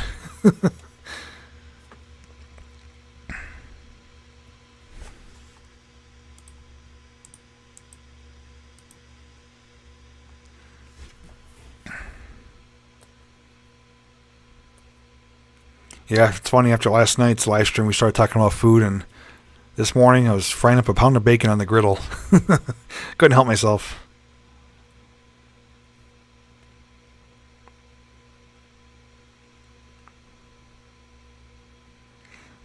Trust me, Laura, there's so many places I love to come to, but a lot of it does take some planning with finances and scheduling, and of course with the whole Mr. Corona thing, there's a lot of things you can't do that you'd want to. So I have a lot of states I want to get to, but just got to be patient, I guess. You too, Marty. Thanks for being here tonight. Glad you were able to watch live and instead of having to catch the replay.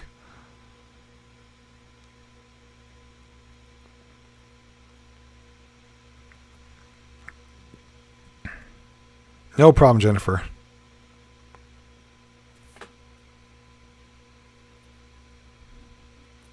Watching your Sunday Night Live is awesome, JP. Christopher, I think you're one of my biggest fans of Sunday Night Live.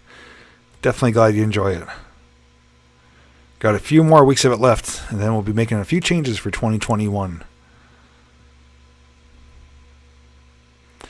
If 4014 goes back on tour next year, you're going to try and catch it. I'd love to. If I could find out where it goes, I would love to do a road trip and see it in person.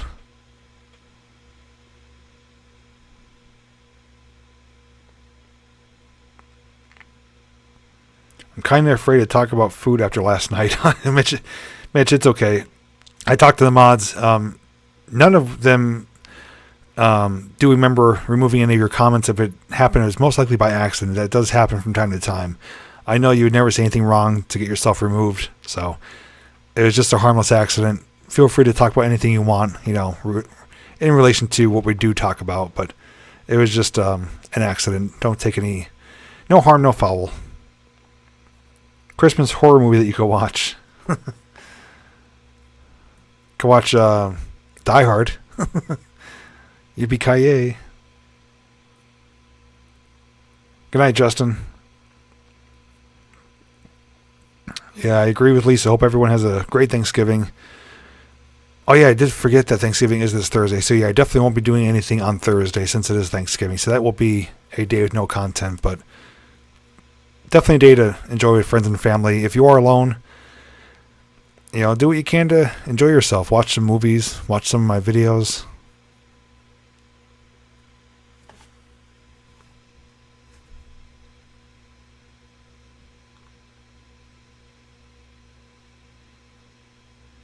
Buttered pecan ice cream and bacon bits.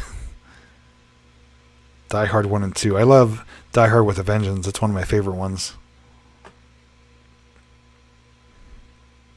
Oh, RJ's almost at 700. If anybody hasn't done so, and you like his content, subscribe. Get him at 700 before the night's over.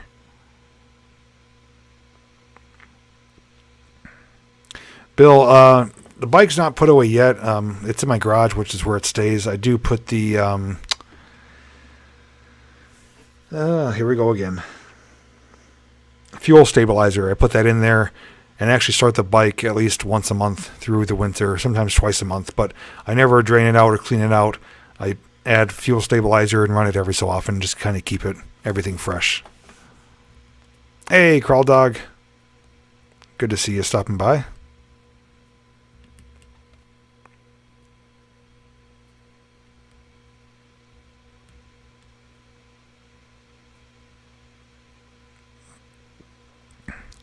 Christopher, yeah, Sunday Night Live, the changes I'm making is not going to be anything significant. Some of them will be actually positive for the viewers. I'm going to go down and explain everything the closer we get to it. The one big thing is the schedule is going to change slightly. We're going to move to 8 p.m. instead of 9 p.m., so it'll be an earlier start time. the show will still run roughly about 90 minutes, maybe a little bit longer, a little bit less. But one of the key things I'm interested in doing is putting on a poll each week to have the viewers pick the question of the week. So I'll put out a poll, tonight, Sunday Night Live, post your questions, and I'll randomly pick a question from someone. I'll give them a shout out, and we'll be able to answer that person's question each and every episode. So that's something new I'm looking forward to doing. The schedule itself, it's not going away. It's not going to be once in a while. It's going to be a regular schedule, but I'll share all the details closer to the end of this year.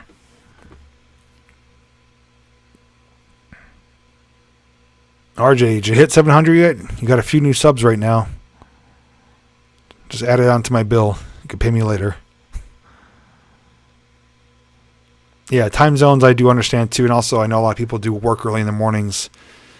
So I think 8 p.m. will be a nice generalized time, and traditionally most of my content does go up at 8 p.m. anyways, so it'll be more uniform on my channel. Let's see, he's at 697. Let me see if I can unsubscribe. Give him 690. Oh, did I say that out loud?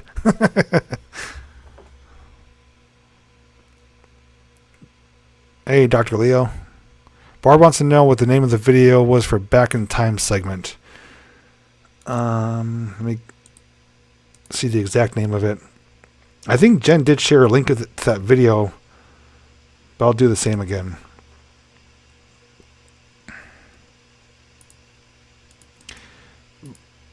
Barb, is called Abandoned Home Hidden in the Woods. And I'm going to share the link right now. So if you click on the link or right click it and go to open new tab, it'll take you right to it.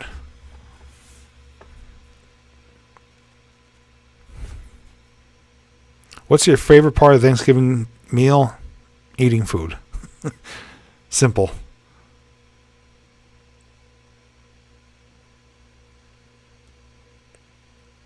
Thanks, Laura. Hope you have a great holiday as well. Stay safe. He's at 699. Woohoo! When we were out in Altoona, he was around 666, so he's grown quite a bit in just a week. He's going to have to let me know what his secret is.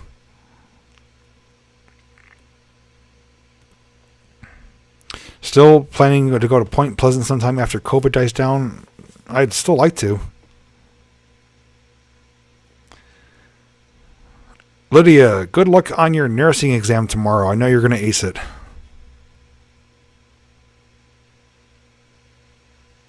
Hey, he broke 700. The higher he goes, the higher my bill goes. So let's keep it going. Daddy needs a new SUV.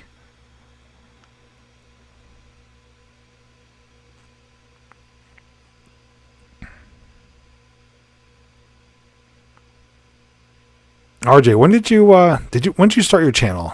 Like, when was your first video? Was it in 2020 or did you start it last year? No problem, Brian. Any luck is better than no luck, so hope the good luck helps.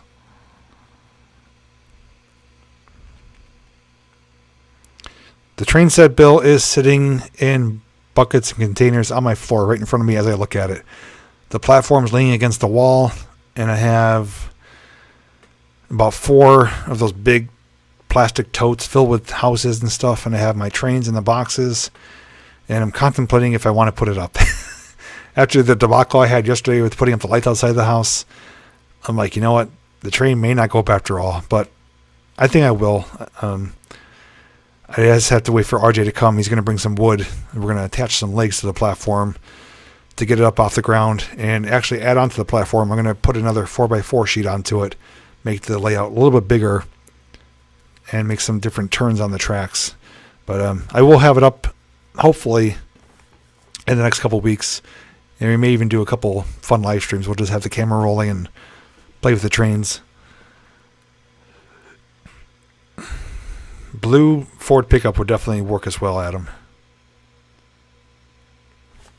First video posted June of 2019, so, and at that time he wasn't putting out videos regularly. He was putting them out when he was able to. So in just over a year, a little bit under a year and a half, 700 subscribers. That's pretty remarkable. It took me years to reach 1,000. So he's well ahead where I was at that time. So way to go, RJ. Yeah, Laura, I will show it once it's up. I thought about doing a live stream, assembling it, but I don't know how long it's going to take, and I don't want to have the stream going where I can't really pay attention to the chat. It wouldn't be really fun for you guys, I don't think so. I think once it's up and running, we'll do some live streams and we'll play engineer.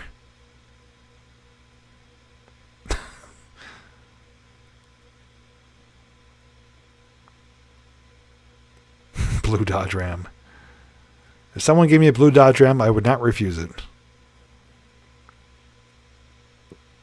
Adam, hope you can still make it too to the invite I gave to you and RJ for the first week in December for the Bandit Night. That day, actually, I have to message you guys. That day is changing by one day. I'll message you guys because Jill's plans to going out of town with Lily changed a little bit. So, yeah, hopefully you guys can still make it for that. Katie, JPJR Strong.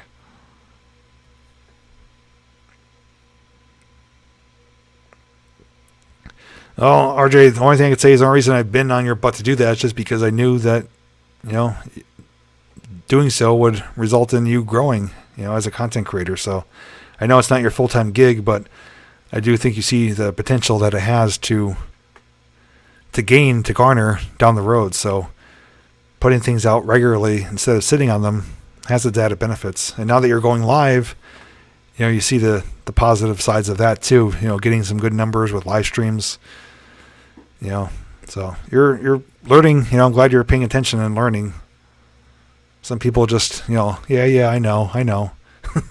And then, okay, well, if you don't grow, then don't say I didn't try to help. LS6, congratulations. Just had your first son. You're at the hospital now with your wife. Congratulations on fatherhood.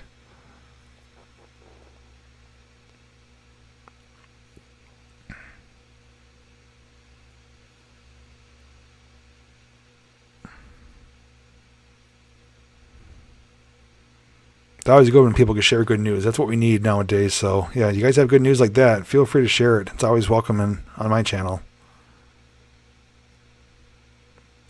Christopher, I can answer for RJ. Anybody that starts a channel starts at 0. Like, if you, basically right now, your channel, Christopher Chiato, if that's how you pronounce it.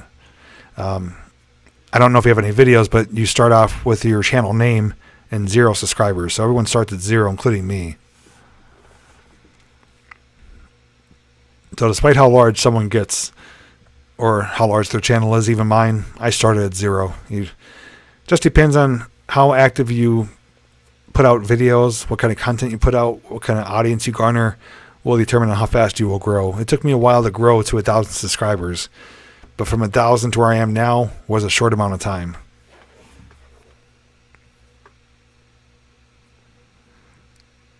What happened to the SUV? Nothing happened to it. Just saying I wouldn't mind a new one.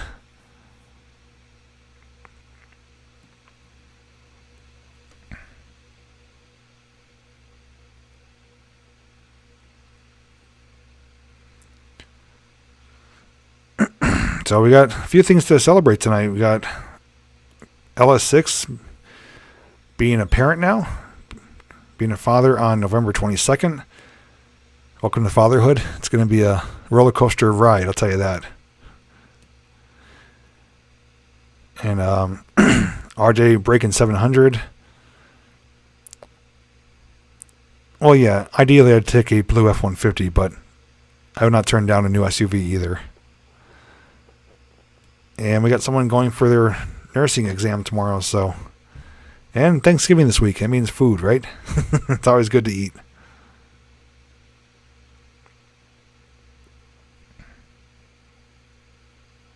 Don't you get an award from YouTube?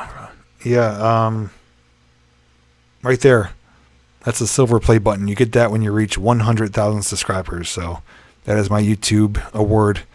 It actually has my name and laser engraved on it.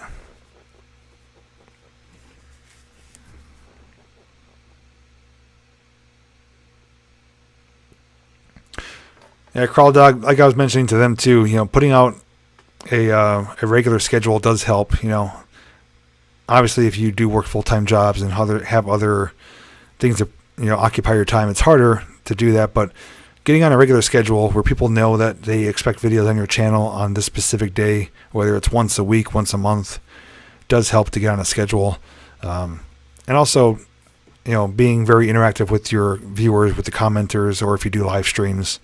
And I do recommend too, as they can speak for themselves, collaborating does help too. If you collaborate with other channels, it gains you more exposure, whether you collaborate with a larger channel, smaller channel, but going to the meetup events gets your name out there. Doing collaborations gets your name out there on their channels. So those are just some free tips to help channels get some momentum to grow. Yep, Matt said it. It's a marathon, not a sprint. I've been at it for 10 years, and I've only been full-time for going on 3 years now. So it's by no means a sprint or a overnight success story. Natira and Charles with a $10 super chat with a fox hug and a heart. Thank you guys for the super chat.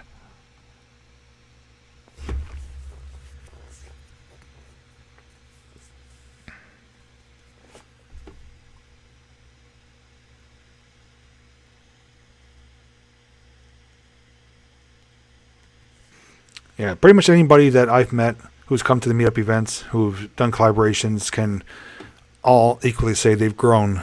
Whether you've grown, a few dozen or a few hundred, getting out there, meeting other people, getting your name mentioned on other channels, making new friends and socializing, networking at these events is inevitable to help your channel grow. So if you were to do those things and not grow, then there's something you're doing severely wrong.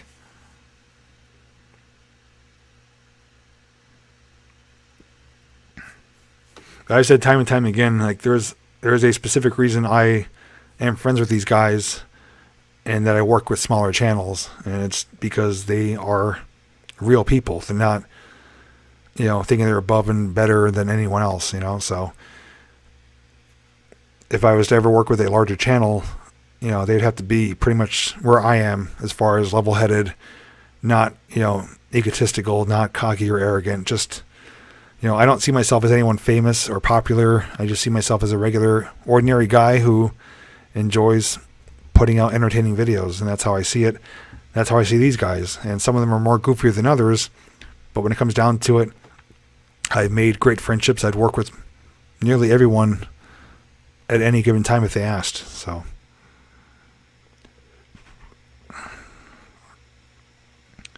Lacey, yeah, I did tell you to message me, so once I get off the stream, I'll check my messages.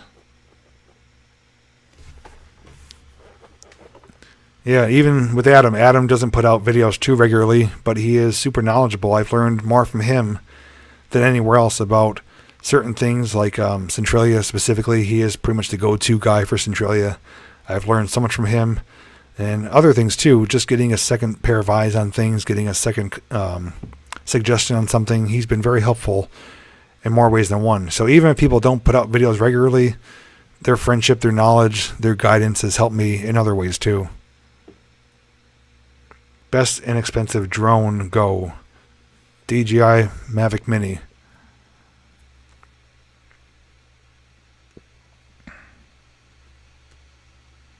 I've been with you since you started, JP. Really? That long? I know when I started 10 years ago, I didn't really have any type of commentary or even in front of the camera at all. So if anyone's been with me that long, I definitely give you guys props for sticking around, because back then it wasn't nearly as entertaining or fun as it is now.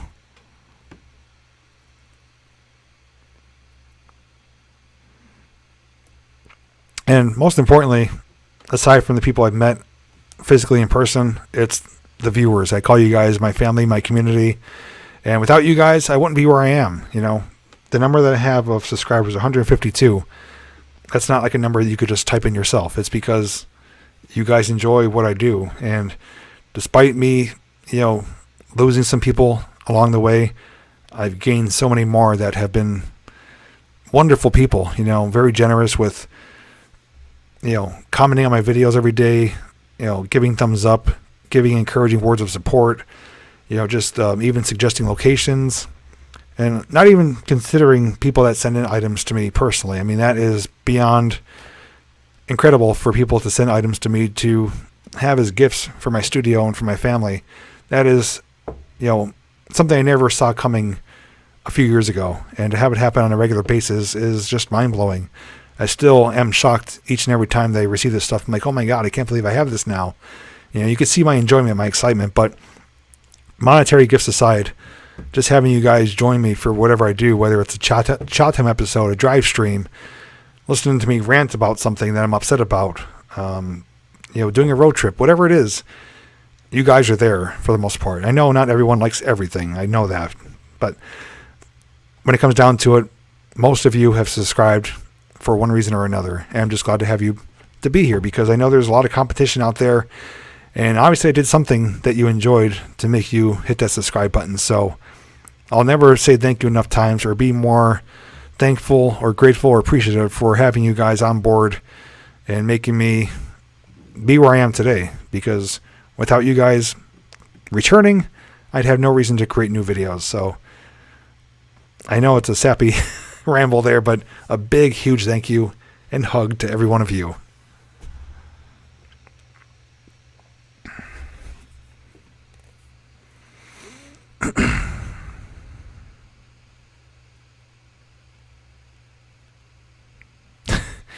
Yeah, RJ, that's another thing. RJ got in front of a camera in just a couple months. It took me about 6 years to get in front of the camera. So he's going to be passing me out in a few years. He's going to be teaching me how to do videos.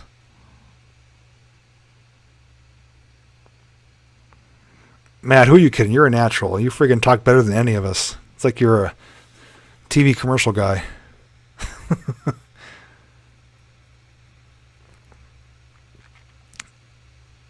Thanks, B Sage. Yes, I am a real person, and despite seeing me on videos, I'm the same person in person. Dan, who's met me, other like B Sage, others who have met me in person, I'd be shocked to hear if they said that he is completely different in person. I think I am the very same person you see on camera that I am if you see me at Walmart.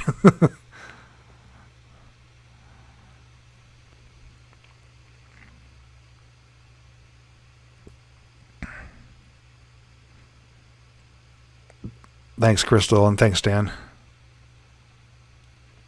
Some people are naturals and are, quick to overcome their, comfort levels, and props to you. I mean, that puts you ahead of the game. For me, it took me a while, and it was just by accident, too. I think one of the first videos I started talking on was a walking tour of Rocky Glen. It was one of my first videos there. I did a walking tour, and my intention was to film the whole park there and just add subtitles. That's what I was comfortable doing. And then as I was making that video, I started remembering things that were at the park. So I started talking during that video, unplanned. And it turned out to be a raging success. People are like, oh, I loved hearing your commentary. I loved hearing your memories. And that's how it all started. I just accidentally started talking because I remembered stuff on the spot. And I started leaving commentary during the videos.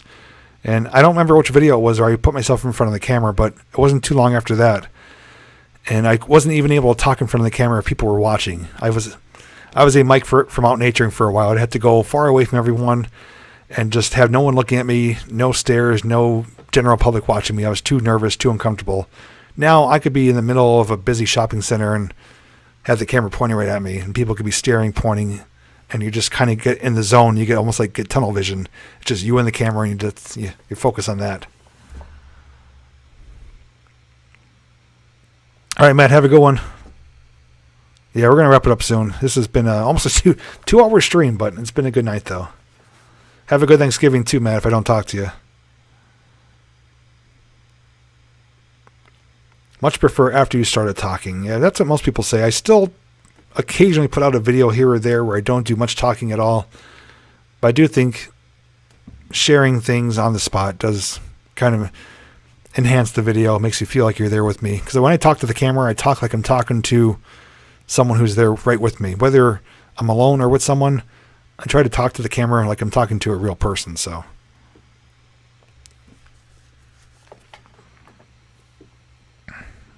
still have stage fright.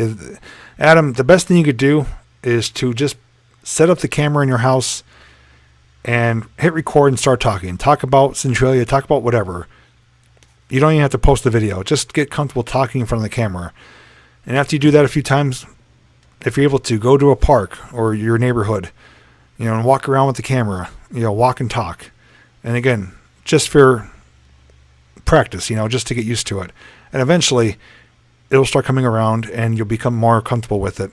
But that's how I taught Lily just to sit in front of the camera, tell a story, talk about something, do it indoors, then do outdoors, and then start doing it for real life. It'll work.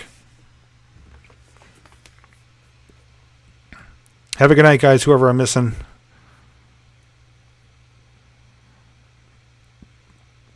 Have a good voice, easy listening. I do agree with that, B-Sage. I just wish I could sometimes either remember what the word is I'm trying to say, or maybe slow down a little bit and not stumble or stutter on my words. But for the most part, yeah, I'm glad I have a pleasant voice. It makes it easier for watching. I do know that.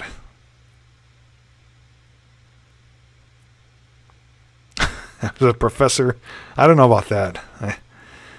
I just, like I said, I am someone who self-taught myself to do what I do. I had no one to show me the way or give me tips or guidance. I learned from my own mistakes, and it's a struggle. It's frustrating. It's sometimes stressful, but that's why I try to share what I can to people who are willing to listen and learn, because, if I could help them alleviate some of the frustrations when it comes to putting out content or getting views, I feel like I've done something good for someone else. Sparky comes in and we're just wrapping it up. Oh, it took him an hour and 58 minutes to show up. Jeez. Must be in that Canadian time.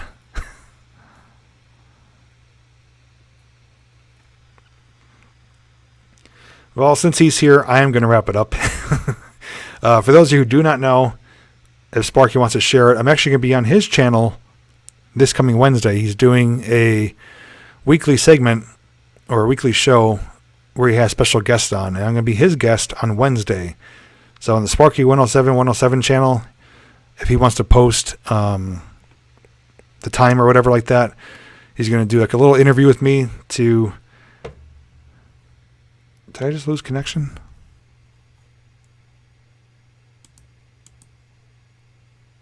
Oh, sorry about that. Yeah, he's going to do a little interview with me and have me answer some questions about being a content creator and other train stuff. So Wednesday I'll be on there. Did I lose connection here? What happened?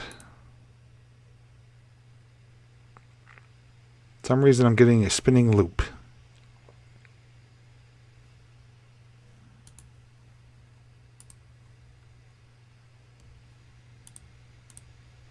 One second, guys.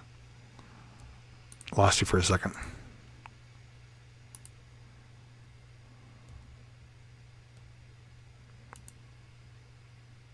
Oh, okay, I got it back. Had to do a refresh. I started getting the spinning loop. So, yeah, 7 p.m. Eastern time this coming Wednesday, I will be on his channel as a special guest. So if you want to tune in, hear what we talk about, see what kind of questions I get asked, and see how well I do at talking on camera again on someone else's channel. But anyways, guys, I am going to say farewell, wrap it up here. We're on 2 hours now, one of my longer Sunday night lives, but it's been a great night. Fantastic mail call once again with the Red Ryder dual BB guns here, and sarsaparilla and some other fun gifts. So if you tuned in late, feel free to catch the replay. With that said, though, like I said, the schedule is going to be Monday, Tuesday, Wednesday, and Friday. Thursday being Thanksgiving. I do want to wish everyone a happy, healthy, and safe Thanksgiving.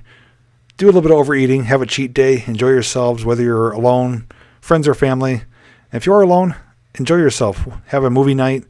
Watch some YouTube. Do whatever you do. Make yourself happy. Have some good food. And we'll be back again sooner than later. But Wednesday night, you'll see myself on my channel and on Sparky. So I'm looking forward to that. That should be a good time. Anyways, guys, thanks to the moderators for your help. Thanks to the super chats from the viewers. And thanks to all of you for watching and being part of the JPVideos community here. And 42 episodes into Sunday Night Live. So we are winding down, just a few more episodes to go before the year's up. And we'll start off the new year with a few new changes that should be more beneficial to you guys. So With that said, thanks so much for watching. And as always, guys, I'll see all of you in the next video.